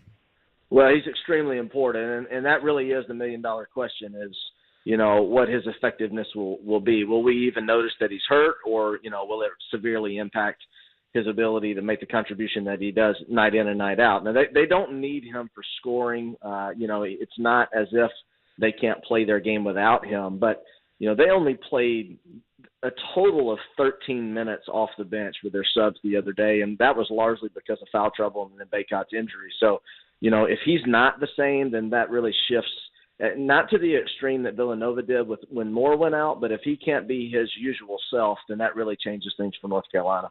If North Carolina is going to beat Kansas, how must they do it? Yeah, they've got to play well offensively, just like they did the other night. And they shot it great from the three-point line. They really converted at the free throw line better than Duke did. But that's really the only thing that was impressive in that game. They had 7 assists on 27 made baskets, which is extremely low. Yeah. And they only had 2 steals in the game, which is I would say is probably their season low in that category. So they've got to perform well on the offensive end. They've got to get Manic back involved. He had a minimal contribution in that semifinal game, and they need him to really make those contributions and make it a balanced effort in that regard. Are you going to be able to see the court from where your seats are? Where are you sitting in the Superdome? Because the images on the camera shots this weekend, Coach, it looked like it's just a black hole out there that they're playing a basketball game in the middle of. By Final Four standards, we have great seats. Excellent. But by any other game that you would ever go watch, it's about as bad as you'd ever want. Coach Casey Alexander down there in New Orleans. Coach, thank you so much for the last couple of weeks. We've greatly appreciated your insight and certainly enjoy the game tonight. I've enjoyed it. You guys have fun. That's Coach Casey Alexander, Belmont men's hoops, down there for the Final Four. Kansas and North Carolina squaring off later this evening. I think he needs to take the torch from Coach and play every time we touch at every Belmont press conference. No, I like Casey. Don't do that. Can we make this happen? No. Wait, why? Talk to our friends at Belmont. I hope you get peppered with texts from Belmont's SIDs about how ridiculous an idea that would be. So at this point, just looking at my DraftKings Sportsbook app, North Carolina's a 4-point dog against Kansas. The over-under set at 151.5. I had a lot. I went and watched this particular game. Well, I watched both games at a buddy's house, but there were people, betting just like degenerates all over the place. There was probably about 15 dudes, girlfriends and wives and the odd child running around the situation, and just every person out there talking about the gambling implications of these games. I think it's the only reason that people are still invested in college, like literally invested in college basketball. And the over hit in Duke, North Carolina. I am terrified to bet overs in college basketball games just because of how Probably because I've watched too much Tennessee, and I'm scared that at any point a team's going to go, 4 for 42 from 3 and just nuke me because college basketball players are hugely inefficient in those games. But, I mean, this has been truly exciting basketball to watch. I've really enjoyed this tournament. If North Carolina wins tonight and they win the national championship, fast forward 5 years down the road, what will their fans remember more? Beating Duke in the semifinal or winning the national championship? What will matter more to them down the road? Well, I mean, I don't think you can have, I understand what you're doing there, but I don't think you can have one without the other. My point is, if they lose tonight, I don't know that many UNC fans are that beat up about it. I mean, coming into the tournament, nobody put them in the Final Four. I mean, I think that's a bit ridiculous. If they lose the title game, they're going to be pissed. Sure, right? But I still think they will have fond memories from Final Four weekend. To me, what happened on Saturday night, the ultimate bragging right victory of any rivalry I've ever seen in my lifetime, I think that can numb the pain of losing a national championship more than anything could. Yeah, I mean, that's the thing that they'll cling to. I have one of my best friends. Used to work with him, Julian Council. He works down in Charlotte. He's just the worst North Carolina fan I know, and he was celebrating naked in the streets because they took down K. Like they won the national championship. Exactly right. Exactly right. That's what I'm saying. And so if they lose, that's what they'll default to because that will be their greatest source of joy. Eat it, K. Yeah, and they were never supposed to get this far. No, but I mean, it's a funny Twitter handle name. It's called Stats by Stats, except one stats is all caps. UNC basketball has beaten UCLA and Duke, and now will face Kansas in the title game. No team has beaten UCLA, Duke, and Kansas in the same season, whether in the NCAA tournament or otherwise, since can you name the coach that last beat UCLA, Duke, and Kansas? Can you name the coach? Is it John Wooden? No. How did you say John Wooden? John Wooden? Wooden? Wooden. You made him. That's one of the most famous. One of the most famous. I've been criticized for saying his name both ways. Wooden? I've had people say, "Did you just say John Wooden or did you just say John Wooden?" I think it's Wooden. Anyway, no, it was Digger Phelps, Notre Dame in 1973-74. Gotcha. I mean, that's like Blue Bloods gets overused. I'm the only thing I'm more sick of than K is the word Blue Bloods. Yeah, I don't need to hear it for another calendar year. It's been said entirely too many times in front of entirely too many microphones and television cameras at this point. Enough with the Blue Bloods, as I say it like 6 times. But UCLA, Duke, and if they were to knock off Kansas, this would be as impressive as a run because all three of them are UCLA is not, UCLA of old, but you understand that's still a tournament basketball game. It's still that game was that game got a lot closer than I think. That was a different version of North Carolina, it felt like. Like after they got over the hump with that, it felt like they were really, really rolling. Not to mention they knocked off the defending national champion and 1 seed Baylor in the process too. Right. That's also worth mentioning. I mean, it has been an incredible run that Hubert Davis is on right now. So I don't know. I mean, if the consolation prize is, you beat Duke in the Final Four.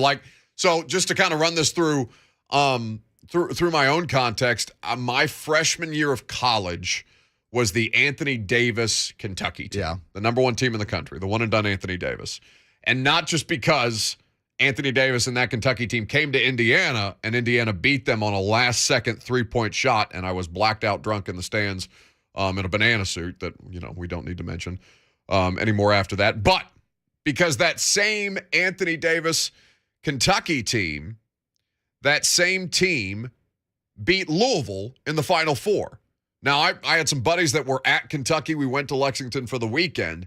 And, I mean, State Street, the main street in Lexington, for all of you UK alumni or Kentucky fans, because I know we have listeners in Western Kentucky as well and, in a couple of other places, fortunately. But State Street at the University of Kentucky is like the street, okay?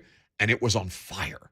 On fire. I'm not even, it sounds hyperbolic. No, people were literally flipping cars over and setting them on fire. Yeah, that's what Kentucky does. There were cops on horseback with riot shields moving people away. It looked like, have you ever seen the movie Project X? Yeah. It looked like the street scene on Project X. That's exactly what I thought of. And it's something I was glad I saw once. I never want to see it. I never want to be a part of anything like that ever again in my life. That's what Knoxville will be like if they ever win the national championship in football again. I was terrified.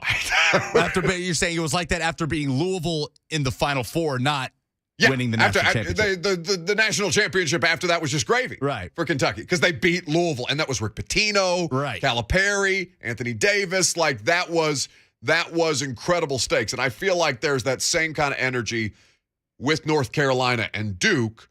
Should they end up faltering, which in all likelihood they will lose to Kansas because Kansas seems to be the superior, all-around better basketball team right now.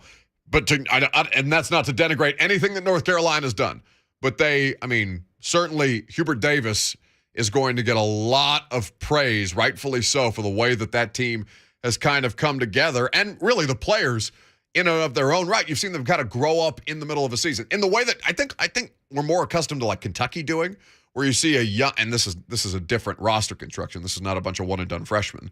But we've seen Calipari kind of do that, where in season they sputter and they're hugely talented, so they win basketball games, but they really start to figure things out in the tournament. It's why Cal has had, I understand Kentucky fans are a little hot and bothered about him getting beaten by St. Peter's this time around, and the last couple of tournaments have not gone well. Hell, they weren't even in the last tournament with Kentucky, so there's a little bit of friction there. But Cal's best teams felt like like the Julius Randle team. Now they didn't win the championship, but they obviously found their footing throughout the course of that March Madness. That feels like the same kind of trajectory that North Carolina's on. But I think Kansas is overwhelming. Yeah. They just are simply overwhelming at this point. That energy that you talk about with Kentucky beating Louisville in the Final Four and then the national championship almost feeling like it was just gravy, like they were playing with house money at that point. Yeah. This situation is that times 100. Because the magnitude of this situation was far larger than that, because Rick Pitino was going to play against Kentucky plenty more times after that. Louisville won a national championship after that with Rick Pitino. That obviously got taken away. Not anymore. All he has is the tattoo to remember that national championship. That's right. You can never take the feeling from me. That's as right. He coaches Iona and some team in Greece. But, strippers given to recruits aside, that eventually took away the national championship. They did win the national championship after Kentucky won that one, so they had plenty of battles after that. This is it for Coach K. This is the ultimate bragging right you could ever have over a rival. UNC will always have this, and Coach K's career at Duke will always be remembered with this in mind. And I would like to walk down the hall and ask our colleague Dave Myers, who is decked out in his UNC gear today, if you guys lose today, just how beat up will you be? And I don't know. I might be wrong, but I feel like Dave would be like, you know what? I'd probably be just fine. I'm good with it. Yeah. We beat K in his last home game. We beat K in the Final Four to go to the title game. There's nothing more that you could ask from that program this year other than, win it now that you're in the championship. Winning it all in Coach K's final season is certainly a nice cherry on top of all of that. Sure, that will be regarded as probably, it may be regarded as, even with all of the history of prestigious, from Michael Jordan on down and all of the different eras of North Carolina basketball, like this will be regarded as one of the best, if not the best, championship seasons that Carolina has ever had. Yeah, and you couldn't write a more storybook way for Coach K's run to end in a way that's negative for Duke than losing to North Carolina at home in your last game at Cameron Indoor, losing to North Carolina in the Final Four, and then North Carolina winning the national championship. You want me to read you something that's going to make you very, very sad? What's that? From the Zone TV chat. Jason Max. Doesn't matter what the Titans do, Tannehill will choke in the playoffs. We've been talking about college basketball for 39 minutes. We got somebody on YouTube who wants to talk about Tannehill choking. Just be happy, people. No. I told you. People don't care. People don't care about this sport. It makes me sad. It makes me very sad because they want to talk about not real A.J. Brown trade rumors instead of this. Anyway, we will do that. I will give you the blood which you require on this A.J. Brown stuff. Vultures. What are we talking about next when we come back? That's not helpful. I guess we'll find out. That's not helpful at all. Go to break.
All right, so we have a couple of things to address. Welcome back, by the way. Buck Reising here with you until 1 o'clock. 615-737-1045 is the number. By the way, final hour is almost here. What happened today? It went very, very quickly.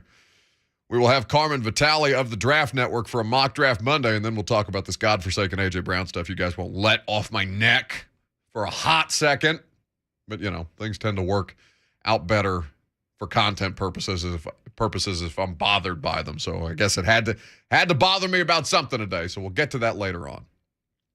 But first and foremost, a very happy, well, it's not a first birthday. What is it? A very happy literal birthday to the daughter of Will and Charo Compton. Happy birthday to him. I don't care. Good luck. No, it's a girl, Lucas. It's a girl. We have to do that again. So a very happy birthday to the daughter of Will and Charo Compton. Happy birthday to Her. I don't care. Good luck. A literal birthday. A literal birthday. That might be the first one of these that we've had. Well, we've never done a literal birthday before. So if you, he can't get off Twitter. He's having a kid. He's been in the hospital. He and Charo have been in the hospital for a couple of days trying to have this kid. Well, Charo's trying to have this kid. Will's just tweeting about it like a pain in the ass. So April 4th. April 4th. Okay. Do you want to know who Baby Compton shares a birthday with? I would like to, yes. Robert Downey Jr. Oh, nice. Heath Ledger. Okay. Jamie Lynn Spears. That one's a little dark. Jamie Lynn Spears. Okay. Also in the news because she's writing books about her sister's entrapment, except apparently she was in on the entrapment. It's a whole deal. Maya Angelou. Oh, nice. That's a good one. Historic. Magician David Blaine. Okay, very nice. That's quite the celebrity birthday list. Yeah, it's a good lineup. And Baby Compton atop them all. So very good. Congratulations to Will and Charo. I know that's something that they've been very, very excited about for a while. Lucas said, can we get Will on the show on Wednesday? I said he's probably going to be preoccupied. I feel like, now all of the time that he's been spending tweeting about how hard it is to watch Charo go through the baby having process, now he's actually going to have to do something about it. So I'm sure that he will be sleep deprived, or maybe he'll need a good excuse to get out of the house because, I hear the whole parenthood thing can be quite taxing. Lucas and I don't have that. You have a cat and a dog. I've got 2 cats. Correct. It's a very, very sad existence. Also of note, yesterday that happened without much fanfare. I didn't even realize that it happened until much later in the evening. Frank Gore retired yesterday. He's 38 years old. Frank Gore was not in the league last year, but he had lasted an incredible amount of time coming out of Miami. Frank Gore, who has played for a number of different teams at the end of his career after spending the bulk of it. It's crazy to think about. Frank Gore was 31 in his last year with the Niners, and that was, 7 years ago. How many NFL teams do you think he's played for without looking at it? Oh, I already have it in front of me. Okay, never mind. Okay. I was going to try to get you to guess, and I figured you were going to say like 7 or 8. No, I mean, he's played for what? So that'd be 4. 5. Played for 5. 5 total. Okay, so the Niners, Don't the forget Colts. the Jets. Yeah, the tail Jets. end, yep. The Jets is because that was that was a Gase year. Yeah, Adam 2020. Adam Gase had Sam Darnold. It wasn't even Sam Darnold. I think was that the season that Sam Darnold had mono. He was missing some time, or was that the seeing ghosts season? What just a terrible place the New York Jets have been. Anyway, Frank Gore retires after. I mean, this is an outrageous amount of time at the running back position for a running back to last in the NFL. And, as any running back conversation tends to do, this one much different, right? Because you're talking about 16 years of getting into a car wreck on every play. Understanding that he did not play in the league last year. Frank Gore could average 3.5 yards a carry into the end of time. I'm convinced he could do it at the age 65. Him and Tom Brady alone at the top, except Frank plays a much, much more violent, vicious position than Tom does. They have, for all the offensive rule changes that favor the offense, there's been precious little to help the running backs last longer as they continue to be basically sacrificial bodies for quarterbacks who panic and don't know what to do with the ball. And he was almost always available. That's the crazy thing. I'm looking at Frank Gore's games. So he played 14 games his rookie season. He never had a season. Well, okay, so 2010 he got hurt. He played 11 games in 2010. Outside of that one season, across 16 years in the NFL, Frank Gore never played a season making more than 14 games or making less than 14 games. That's incredible. That's incredible. You went 2011 through 2017 of going 16 games started, 16 games played. It's crazy. And so, I start to think about Derrick Henry and his longevity at the running back position. And Frank is a different. I don't know necessarily what makes Frank Gore different. Some of it's just mental makeup and physical. I'm going to outwill you beyond the pain, beyond all of the different things that come with playing football, beyond all the different rehab and training that you must go through.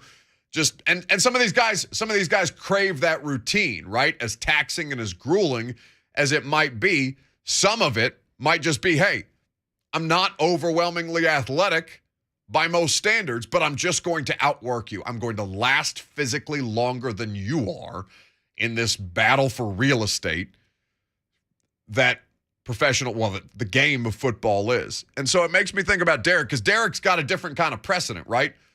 Derrick is almost without precedent for a player at that position. There have been players that size, physically overwhelming.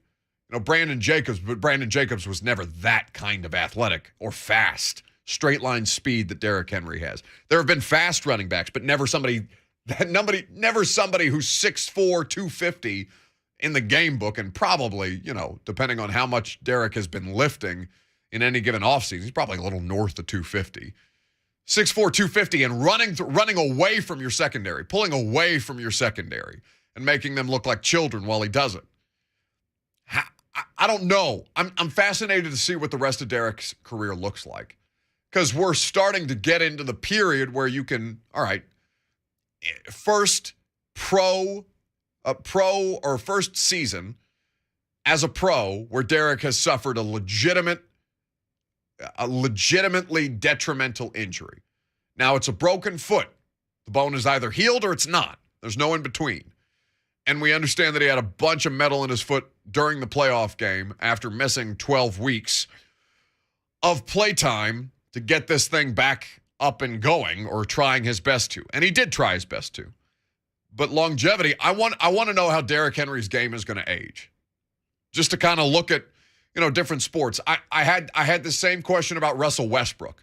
Russell Westbrook, who is one of the most athletic, just high-flying, freakish players that you've ever seen, just soaring through the sky. He's got so much anger behind every dunk that he has, even as he may be one of the most, I think he is among the statistically worst three-point shooting basketball players of all time, because his efficiency is wretched.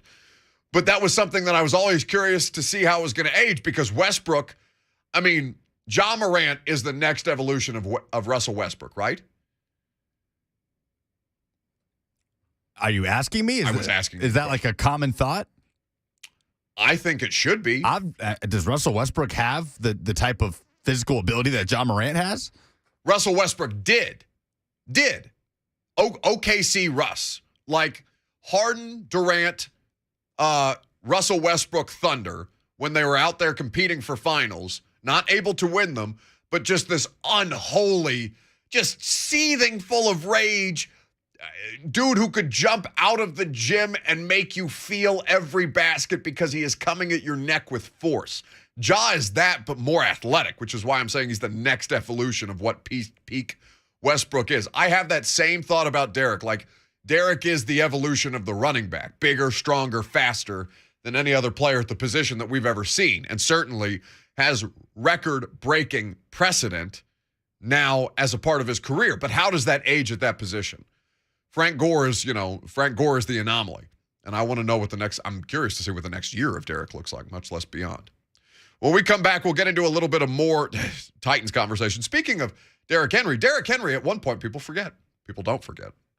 People forget that Derrick Henry, at one point in his career, was on the trade block. There is a player who's not on the trade block for Tennessee, but people can't help themselves from talking about the idea that this guy might be traded. I'll tell you why that's the dumbest thing I've ever heard, coming up next.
It is 12:03. Good afternoon. I'm Lucas Panzica, and it is National Championship Monday in college basketball. The Final Four set the stage for tonight's game as Kansas ran away from Villanova in the second half, winning 81-65. Duke in North Carolina played out a classic Saturday night that saw UNC win 81-77 to end Coach K's final run. Tonight, it's Kansas and North Carolina playing for the national title. Tip-off is at 8:20. You can catch the Westwood One coverage right here on 104.5 The Zone.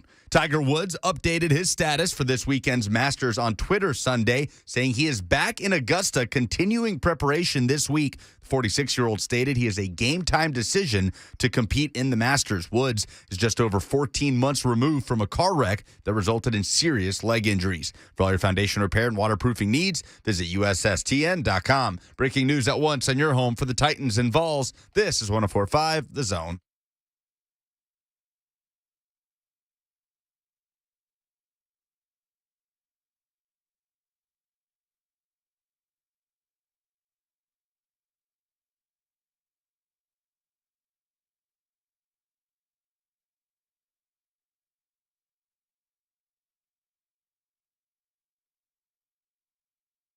Final hour already.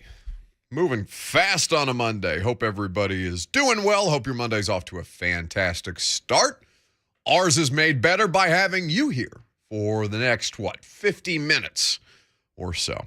615-737-1045. That's the number that you can jump in on the conversation with. 615-737-1045.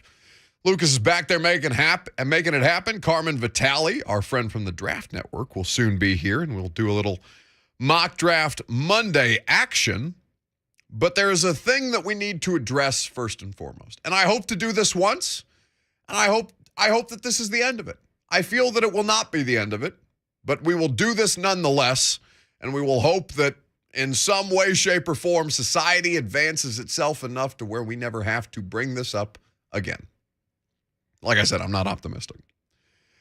But there was what day was this, Lucas, would you say? When did you first see, or last week, certainly, prior to the owners' meeting? It felt like almost 10 days ago, prior to the owners' meetings in Palm Beach, the first time that you saw this conversation start to come up about A.J. Brown being traded to the Jets, or being a trade target of the Jets, not being traded to the Jets. Yeah, that's how it started with Rich Cimini and then saying, keep an eye on A.J. Brown. He's very, very close with Elijah Moore.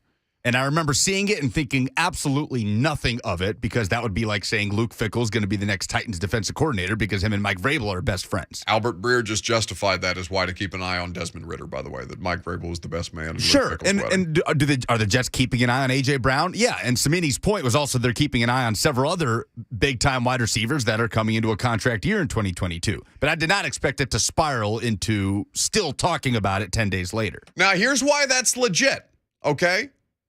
Because I think there are layers to this conversation. The conversation has gotten exceedingly more stupid in the following days, or in the days since that thing first came out there.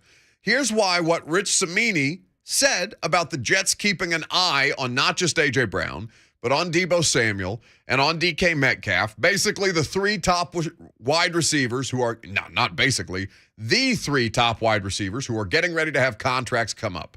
Here's why that's legit. Because teams that are up against the cap are terrified of the contracts that have just been given to Devontae Adams, Tyreek Hill, and, oddly enough, Christian Kirk. Those three names have helped reset the market at wide receiver. Now, this happens at various positions every year.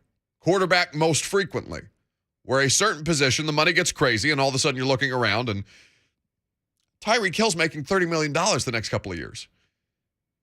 $30 million at the wide receiver position. Now, some of that's because the game has evolved, and Tyreek Hill is a player largely without precedent across, many, many decades of football at this point. And here, the reason why it makes sense is because teams that are up against the cap, there are going to be struggles, even if there are ways to get around it. Shout out the Rams. There are going to be struggles in paying some of these players. I think it's entirely possible, just talking to people around the league, I think it's entirely possible that DK Metcalf does get moved. I don't know that it's going to be the Jets, but the Jets are a team with cap space that's looking at the market and be like, hey, if you can't pay your wide receiver, we'll give you a bunch of bright, shiny draft picks for him because we can, because they're terrible and they've got all the cap space in the world. The Jags have just done this. The Jags have just paid the, hey, our team sucks, we'll pay you to come here and lose luxury tax that comes associated with bad teams having to overpay to get not even top-of-the-line free agents, but some free agents to consider them because they're just going to overspend. So in that sense, Rich Cimini is well within his right to say, hey, the Jets are keeping an eye on these couple of situations because these teams are going to be financially up against it. A.J. Brown is a different conversation because they're not, A.J. Brown and the Titans have a future together. I don't know what DK Metcalf's future is in Seattle. All I know is Seattle, based on my understanding, is hesitant about the idea of paying DK Metcalf somewhere in the ballpark of 25 and 30 million, somewhere in that ballpark, and have a quarterback like Drew Lock who can't get him the ball. Right? That's a different kind of a version of a sunk cost. When you pay that premium position, those kind of dollars, without having the quarterback in the space to properly utilize the weapon that you've just paid so much money for. From that standpoint, I don't think what Rich is saying is any kind of hugely controversial. Makes a lot of sense. But then there's the part, there's this thing on Sunday when he doubles down, Rich Cimini does. He's the Jets reporter who first had this out there. The hot names are the Seattle Seahawks DK Metcalf and the Tennessee Titans A.J. Brown. So he's removed Deebo Samuel from the conversation, both of whom have only 1 year left on their rookie contracts. Well, Deebo is immediately removed from the conversation because Deebo was a first-round pick. These two guys are second. 1 year left on their rookie contracts and are up for mega extension. Brown is the name to watch, as mentioned 2 weeks ago, because of the Titans' tight cap situation. So, you would have to have a package of picks that would overwhelmingly entice the Titans to move on from the one player at the one position that historically they just cannot for the life of them get right. That is the wide receiver. And it is laughable to me that people think here in Tennessee that this is something that's actually on the table. I address this only because there is a contingent of the population here in Middle Tennessee or Titans fans elsewhere around the country that just won't let this go. Why? Why do you want to do this to yourself? And I understand it's not your job to follow this stuff every day as it is Lucas and I's. It is not your job to follow every transaction or to be familiar with the market circumstances that would put a team like the Titans in position to have to trade A.J. Brown. I'm not mad at you for that. I'm not mad at you at all. I'm mad at this. This thing that has no life whatsoever, that John Robinson went on record. They don't ever do that with players. Sounds familiar. What? Something that has no life whatsoever that John Robinson has gone on record trying to refute with this offseason. With this offseason? Yeah. Oh, the Tannehill thing? Yeah. Yeah. The Aaron Rodgers thing feels like deja vu. It's stupid. It's all stupid. And I don't understand why people don't think it's stupid. I don't know. I can't for the life of me understand it. Maybe somebody will call into this radio station and tell me why. 615-737-1045. Perhaps then somebody can explain it to me in plain and simple English. Forgive me, I'm not multilingual. I'm not bilingual. I'm just a dumb person. I need you to explain it to me as you would somebody who is lacking in intelligence. Why the hell you're still talking about an idea that A.J. Brown may be traded to the Jets? It's not happening. It's not happening. The only thing that it serves to do is to make me miserable, which ultimately I think ends up producing content. And by the way, AJ's sick of this. I almost cussed. AJ's sick of this stuff too. He's tweeting it. He's putting out on social media, I think it was yesterday or Saturday, just as tired of all this as y'all are. And how do people respond? How do people respond? by continuing to tag A.J. Brown. And, hey, don't leave us, man. New York's not all that. Shut up. Shut up with this. It is not serving anybody from continuing this conversation. Alex is in Nashville up first. Hello, Alex. But people are talking about this because the Chiefs showed that any receiver, especially, but player can be traded. If the Chiefs are of willing course, to I'm trade not disputing Tyreek that. Hill, but if he is willing to be traded, a player that helped, not only on his own, but keep in mind, Patrick Mahomes was not the, God-send draft prospect that his pedigree in the league so far would show. If the Chiefs can trade a guy that helped make him a future Hall of Famer, also if a guy like Tyreek Hill. Alex, you're talking about two different situations. Patrick Mahomes can make. No. Hang on, Alex. Patrick Mahomes can make another version. He may not be Tyreek Hill, but they can make another version of Tyreek Hill because of that quarterback. Ryan Tannehill is not going to make another version of A.J. Brown. That's a completely and totally asinine argument. I disagree, Buck. If that was the case, McCall Hardman would be a Pro Bowl receiver, and he has done squat, and he is just as fast, if not faster than Tyreek Hill. Tyreek Hill has got lateral clear. This isn't about Tyreek. I was just answering the question. That's why people still talk about it.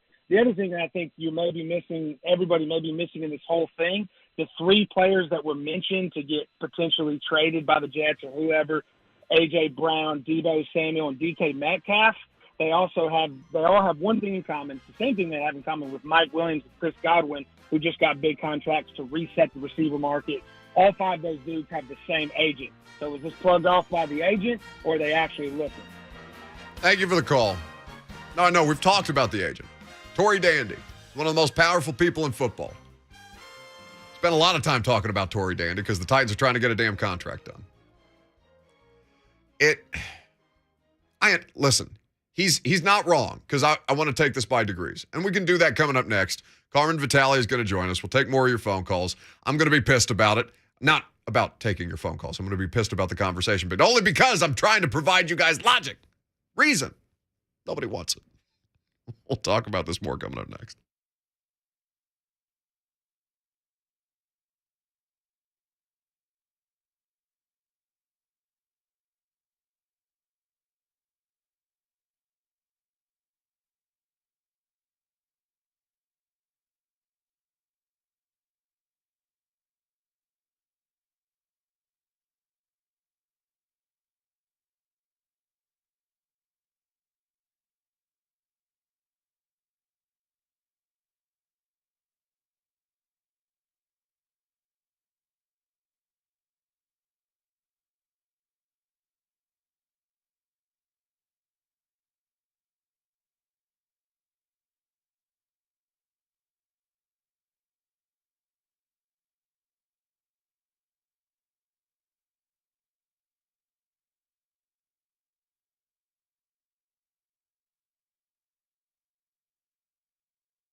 The Buck Reising Show is powered by Spring Hill Heating and Cooling. Go to springhillac.com. Oh, goodness. 10 deep breaths or 20 short ones. I feel like you on Friday with your World Cup Cotter rant that received much acclaim, much praise. It's one of the better rants that we've had. It was one of your finest moments. Just wait till November. Oh, God. No, because then I'll be able to drown it out in, week 10 against the Jacksonville Jaguars or something like that. Should I just go on leave for like a month during the World Cup? No, because because the World Cup coincides with football season this year, and that is the one time that you cannot go on leave for a month. Were you just going to... Okay, I'm just going to go isolate yourself? I will be here, but my mind will be on leave. No, I know. You're going to be useless. I'm going to completely lose you. But in the meantime, listen, I would like to get lost. I would like to get lost in the middle of all this A.J. Brown nonsense. But it has not stopped. And I don't know if it's because there's a vacuum of NFL news, right? People don't, I think by most fan standards, and I can't speak for Titans fans this way, but perhaps I'm echoing some of your sentiments. I feel like a lot of people would have looked at this offseason or did look at this offseason, even though you understood that you did add good players to the side of the football that you needed to add good players to. You'd say, okay, well, but look at it next to everybody else. And it would be, less overwhelming. But so in the absence of transactions, people are just making up their own. And it's like this monster that's crawled out from under the bed, and it won't go away. I don't know how to kill it. Mahogany is in Nashville up next. Hello, Mahogany. Hey, what's going on, Buck? How you doing today? I'm well, thank you. Good. Hey, man, so the reason people keep talking about A.J. Brown is because there is a sect of Titans fans who just don't like having nice things. A.J. Brown is a nice thing, and for whatever reason, that sect of Titans fans likes to self-sabotage. I am not one of those people. I think this is completely asinine while we're talking about it. And then Jets fans just want to have hope. That's really all it is. And they just grasp at straws at everything because of their failure as a team. So that's why. That's it. Thanks for the call, Mahogany. 615-737-1045 is the number. So, I mean, it's a confluence of things, right? It's the slowdown in transactions at this time of year. Free agency has kind of come to a pre-draft lull. We'll see more movement once things get settled in a little bit with the draft picks, which is, of course, what we're going to talk to our friend Carmen Vitali of the Draft Network about right now. Carm, we are dealing with a little bit of it's not a crisis. It's just a manufactured offseason thing. People are scared A.J. Brown's going to get traded to the Jets, and I don't know how to I don't know how to talk him off the ledge. I don't know what to do. I can't make it stop. What, do you think I can? Yes, I'm hopeful. You have I don't know, man. I mean, you have a much more commanding presence than I do. People tend to do what you say as opposed to me, where they just call me more with A.J. Brown stuff instead of listening to me about the A.J. Brown thing. Well, good Lord knows I'm not going to argue with that. But honestly, I mean, you're looking at the market around, and I don't know. I mean, if I'm A.J. Brown, I'm going to jump at that chance. Also, I'm going to be like, yeah, go ahead, trade me, get me more money. I'm not going to talk these guys off a ledge because. So you're not going to talk them off the ledge. You're going to encourage this behavior.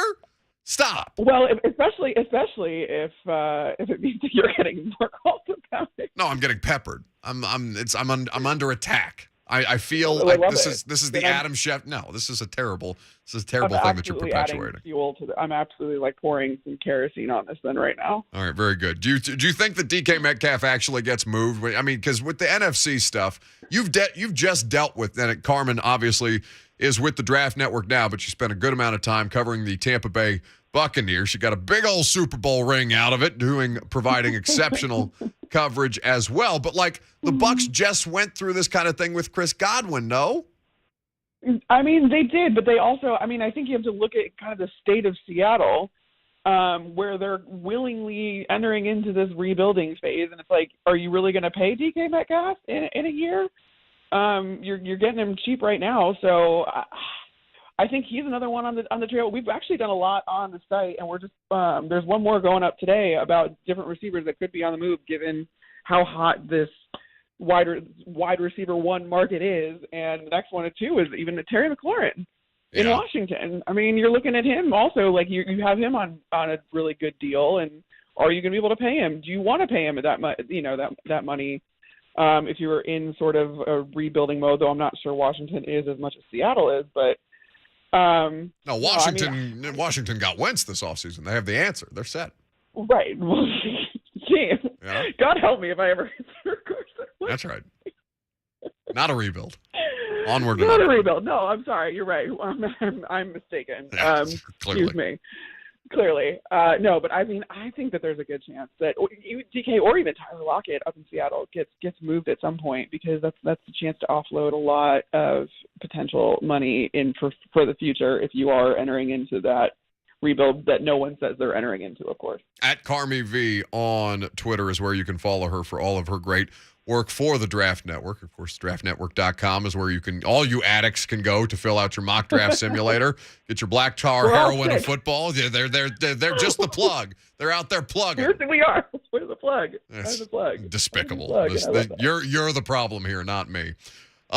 Looking at the wide receivers in this draft. Now, we talked about this when you were on the show at the Combine. It's been consistently in the last couple of years regarded as deeper wide receiver draft classes because the way that these guys specialize so early on in their football careers to where they get here, and there's a little more pro style offense in the college game now, and also offensive coordinators adapting to what guys did well in college to fit NFL systems.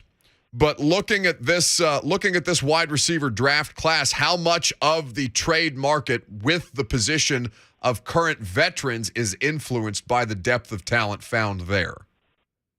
Well, yeah, that's kind of actually what I found a little bit more surprising, because I feel like it's contradictory to each other, right? Because you have all these veteran guys on the move, which would indicate to me, I mean, like in the case with quarterbacks, you're getting these veteran quarterbacks because I think that's a reflection of what the NFL world thinks of this quarterback pool coming out in the draft. But I don't think that's the case with wide receivers. I think that maybe it's just because you really have to emphasize quantity these days as well, because it is such a pass-happy league, and you need guys that specialize in different positions, different wide-out positions. But that's just been interesting to me, because I feel like it is such a deep class, and you can get starting caliber guys going even into the third round. And I know we've been saying this, just like you said, every year it's like, oh, this wide receiver class is deeper and it's deeper, and they've been getting deeper. But then this year, I mean, I think it's not being talked about enough that how much the COVID year impacted the overall pool of talent in this year's draft, in which guys that maybe wouldn't have gone back to school went back to school, pushing them in another year. And so it pushes them into this draft class on top of the talent that was already scheduled to come out at this point. So now you've got an influx of talent that I think a lot of NFL teams and scouts are looking at. Like, you can get at any position, you can get starting caliber players into the fourth round at this point. And I think that that's a really interesting dynamic, and it affects positions all across the board. But I also think, especially with wide receiver, which was already considered a deep class, that's why the trade market just kind of flummoxes me in a little bit of a way. But I also think that there's an emphasis on quantity, given how much these things pass. And that has to come from we're as deep at the starting quarterback position in the NFL currently right now as we've ever been, right? I mean, and I know things look super imbalanced from conference to conference, given that everybody but Tom Brady and Aaron Rodgers decided they wanted to play in the AFC this year, but it feels like there is as much confidence in the starting quarterbacks that allow you to have then that confidence that you can, replace a Tyreek Hill or a DK Metcalf if you have a good enough quarterback to do so. Right. And I think that's a great point as well, given that you do have all these veteran signal callers that are going to be able to make something out of younger players or guys that are coming out of the draft, where they can maybe compensate for these guys' lack of experience. And then you're also building fresh with them, right? You're getting them, this is their first system, so you get them used to your system really quickly, and the chemistry with the quarterback and all that kind of stuff with the quarterback that knows what he's doing. And I think it's a really just interesting, like I said, dynamic of talent and which positions are deeper than others. And I don't know, this draft cycle, I feel like, is more topsy-turvy even like on top of the free agency cycle we just went through. Carmen Vitali of the Draft Network, our guest here on 104.5 The Zone. We're breaking down this draft class alongside all of the crazy NFL transactions. Not even the ones that have taken place, just the ones that you guys keep perpetuating the rumors of to drive us all insane. Insane. But look, what do you want to say? I was just going to say, there can't be a dull moment. No. You know, like the NFL does so well with just remaining relevant in there's never a break. No, my EP Lucas is he has been miserable because I have made us talk football. I make us talk football basically all year round because there is football to discuss all year round, and then we get into a lull last week, and he's cursing me because there's no news, and then I tell him this is the thing that we need the NFL for because it's just going to keep perpetuating news, and apparently now we're in the portion of the offseason where it's news real or imagined. For 500, Bob. If there is a top 10, there's going to be a top 10 quarterback. Unclear as to who the quarterback will be in the top 10. But where do you think? How far do we go down in this draft? Do you think before the next quarterback is taken? Yeah, I don't think you get. I almost want to say you don't even get out of the top 5 without a quarterback being taken at this point. I think you got Carolina sitting there right outside the top 5. That just is a cluster at the quarterback position. Well, that's why I said top 10 because I think the Panthers are the biggest shoe-in for one. Right, and like the comments coming out of ownership meetings about the Panthers too were kind of like, well, we might need to force a quarterback at that position, and you're like, oh God, that's sounds just like nails on a chalkboard, but also it's the Panthers, so whatever. I think that, it's going to be – I think it'll be Malik Willis will be the first off the board. I was having this discussion because just recently, just given that, like, he's got the higher ceiling. Like, you look at Kenny Pickett and you feel like he has the higher floor. And I don't know, maybe that does sway a team that needs someone right away, but I don't think either of them are really ready right away either. No. So, like, I feel like... But Pickett is roundly considered the most ready to do the most amount of things given what he was running in college versus what he will be asked to do in the pros. Exactly. But I feel like if you have a bridge in place, the Panthers could arguably be one of those teams that kind of have a bridge there. I mean, you would hope after all the trial and error that they've gone through, that would let a quarterback develop a little bit more. And if that's the case, then you take the one that might develop into something better, rather than a guy that's going to hit a ceiling pretty quick. At Carmi V. Oh, I'm sorry, Carm. No, go for it. At Carmi V is where you can follow her on social media. I got a 26th overall pick. What do you want for the Titans here? What do you like? Oh, gosh. I don't know. I mean, do you go receiver? Just to insulate? I mean, I would. I want Treylon Burks so badly. I think I would be on that train. And, like, I mean, you've even got the possibility of a guy like Chris Olave falling down there. I don't know, man. I mean, I think that's what I would do. Wide receiver? So you're gonna draft. You're gonna have 3 high-level wide receivers playing in an offense that's gonna lead the league in first down rushes again. That's what you're telling me? That's what I got. Maybe there's some changes. I don't know, man. I mean, something to get over the hump, don't you? One would think, but Carm, they just keep running the football, and we just keep watching them run the football, and it's. But how many other teams do you yell at and be like, "Run the damn ball"? Like every other team, like these teams can't win. Every other one, but here, your boy wears the hat. Mike Vrabel wears the hat. Run the damn ball, and they think that that's actually the thing that they have to be married to the entire time, other than, it being a good-looking hat. Well, me, far be it from me to criticize Braves. Yeah, so there it is. I will not do it. Carmen Vitali of the Draft Network there on 104.5 The Zone. At Carmi V is where you follow her. TheDraftNetwork.com is where you can go for all of your insights and analysis. Their profiles on these players are always exceptional. All kinds of great work being done there at the Draft Network. Thank you, friend. Thanks, Buck. Talk to you later. That's Carmen Vitali on 104.5 The Zone. I can't get over the Treylon Burks thing.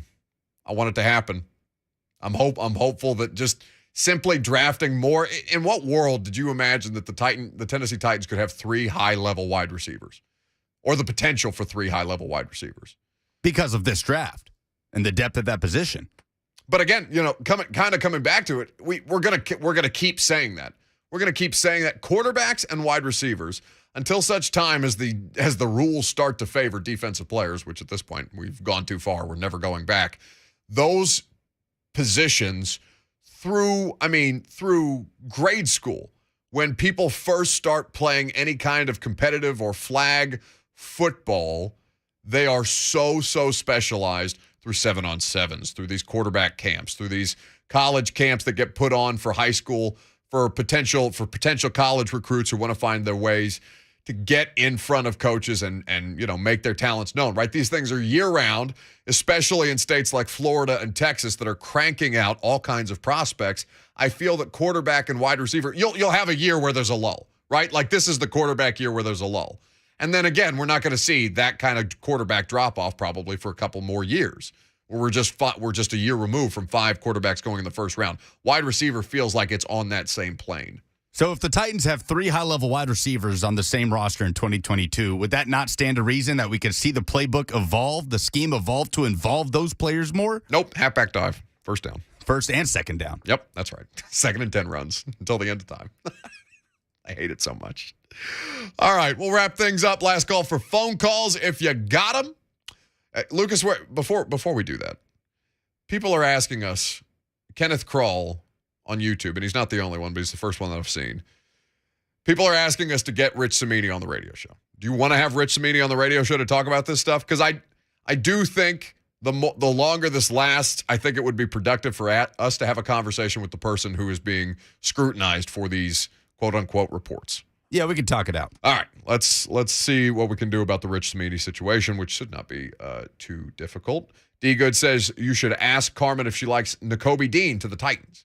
I do not like inside linebackers in the first round of the Titans. I don't like Ncaa Dean as a pro prospect. I mean, not to say that he's going to have a bad career, but like he's really, really small.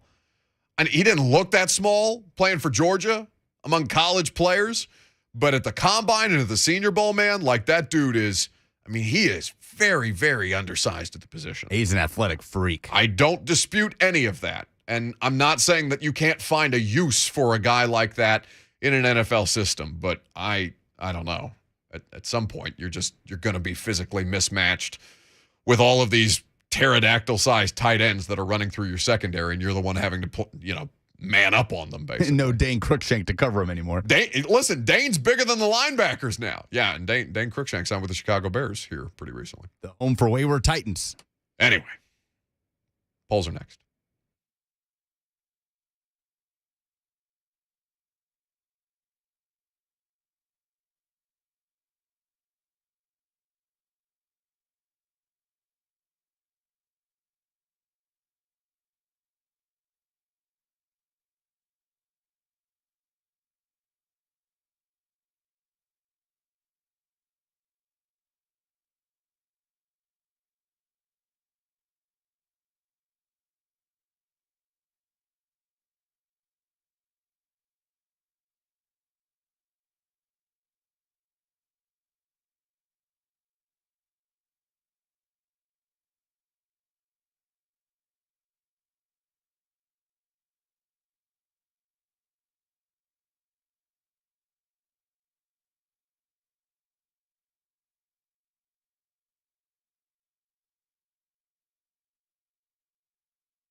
The Buck Reising Show is powered by Spring Hill Heating and Cooling. Go to springhillac.com.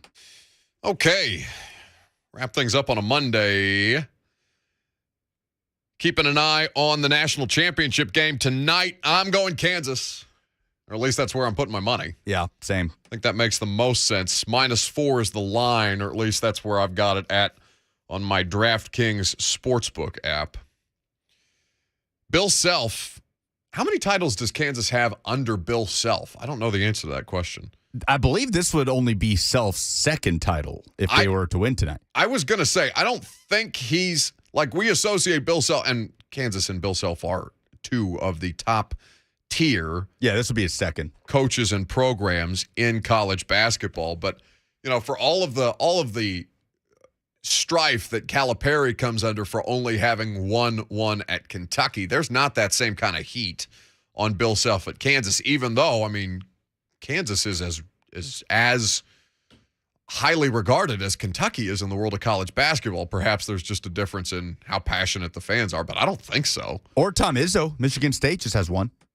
Only one under Tom Izzo? And that's a much longer tenure at a university than, well, actually, I don't know how long Bill Self's, off the top of my head, I don't know how long Bill Self has been at Kansas. I know he won the title at Kansas in 2008. He's been there since 2003. Yeah, he's been around a long time. Izzo has always been at Michigan State longer than 2003, though. Oh, yeah, certainly. Yeah, I think he won the title in like 2000. Yeah, no, it's been a minute. So that'll be a fun game tonight. Hopefully North Carolina can put up a fight. Certainly every indication that we've seen from them throughout the course of the tournament so far is that they will. And we will discuss that tomorrow. Tony Vitello, head coach of the Tennessee Volunteers, will be on the radio show tomorrow as well. Look forward to that at 11:20. Coach Vitello is always such a great interview. In fact, I think he has been my favorite coach interview to do so far. I mean, we haven't had a ton of head coaches on. We've had Arthur Smith. We've had Mike Vrabel. We've had Tony V on plenty. Outside of that, we really don't go to head coaches that often because Coach Barnes. We've had Jerry Stackhouse. We've had Coach Rick Barnes. This is true. Casey Alexander, obviously. Yep, today. Yes, that's right. But like outside of, I mean, Coach Alexander always does a great job with us for the tournament. But outside of that, we don't necessarily seek head coaching interviews because they don't enjoy them. Like most coaches don't enjoy them. But Tony really seems to get into it. So we're always grateful for that and for his time. So that'll be good tomorrow. Let's do some polls. Not now, Jenny. I'm on the radio. Buck Reising gave me a job. Said something about a poll update. Hope that wasn't at that club where you became a folk singer.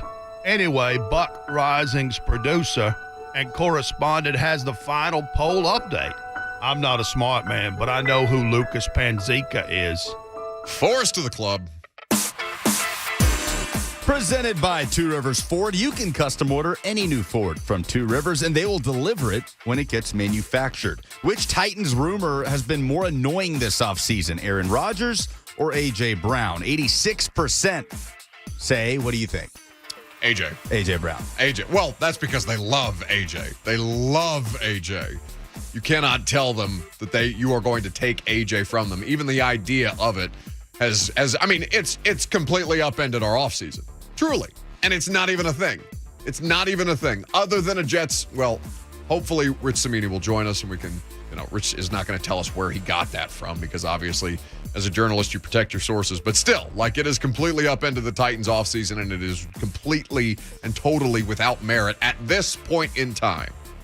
Bryce says it's AJ because Jets Twitter and community just act like we should be lucky to get their 10th pick and be happy with it. Oh yeah, but that's New York sports fans. Like the Knicks won one playoff game last season, and all of New York shut down. Like everybody lost their minds because the Knicks won a playoff game. A playoff game. What position do you think is most commonly being mocked to the Titans? Wide receiver, offensive line, quarterback, or linebacker? We'll get into this tomorrow as Jimmy Wyatt did his latest mock draft roundup with 25 mocks for the 26th pick. That's 39. Exhausting. What's that? That's just exhausting to think about reading 25 mock drafts. 39% say wide receiver, 33% say offensive line, 16% say linebacker, 12% say quarterback. We'll discuss tomorrow. Oh, okay. So you're just going to keep it moving. Was Eric Church right? Yeah. 66% say yes. We didn't talk about that either. I was defending Eric Church for the record this past week. You weren't as much. No. Well, that was also, you were defending Eric Church before he decided to have a second free concert full of the people. I was, but I was just saying I get it. I don't get it. I get it. I don't get leaving 18,000 people hanging so you can go watch North Carolina beat Coach K. As a sports fan, there are many people I would leave hanging to go watch my team in the Final Four in a game of that magnitude. Maybe I'm jaded. Maybe I'm jaded. Steven says this is a making of a new song, Beer and Tar Heels. Oh, God. It's just going to sound like 87 other Eric Church songs before it, so why not? Why not? He's making money. Good for him. Who you got? Kansas or UNC? 52% go with the Jayhawks. Rock chalk, please and thank you, -4. What do you think North Carolina, or how do you think North Carolina fans would react to losing to Kansas tonight? Devastated, or it's cool, we beat Duke? 79% say it's cool, beat Duke. I'm good. We just made Coach K limp off the sideline holding his wife's hand into the darkness. Get out of here. And then your buddy, Julian Council, says, maybe you should have just called me instead of putting up this stupid poll. I honestly thought of it. You know what? Let's do that right now. Let's call Julian right now. I should give out his number on the air. I don't know that I have the wherewithal to be able to text Julian. I don't think I can talk myself through this and do this in any kind of orderly I don't have fashion. his number. It's very, very difficult I don't know why it's so difficult to do something and then try and talk it out. You want to react to the game with him tomorrow? On the radio? Yes, actually. Do that instead. I hope they lose now. I'm actively rooting against North Carolina because we will call Julian Council and we will twist the knife into his side. Of course they're going to win. Is that who you want? Is that before the Julian Council thing? Who do you want to win that game? Oh, well, my money's on Kansas, so I'd like Kansas to win that game. I'd like Kansas very much to win that game. I hope it's not a rout like last year. I hope North Carolina's not just gassed from Saturday night and just get out there and lose by 20. What we saw in last year's final between Baylor and Gonzaga was a complete out-athleting of one team. I don't think you're going to have that problem between Kansas and North Carolina, no matter what their struggles in the regular season might have been. Those the polls? Those are the polls. That, kids, is the show. I am looking forward to this game tonight. We're going to have a great show tomorrow. Hopefully you guys will join us there. By the way, you can join 3HL tomorrow at First Horizon Park. They're broadcasting live for the Nashville Sounds season opener and a block party that's taking place tomorrow in my part of town. Plus, you can listen for your chance to win Nashville Sounds tickets and more. Tickets for the Nashville Sounds 2022 season are on sale now at NashvilleSounds.com. For more info, visit 1045thezone.com/events today. Blaine and Mickey are next. They got you covered from here.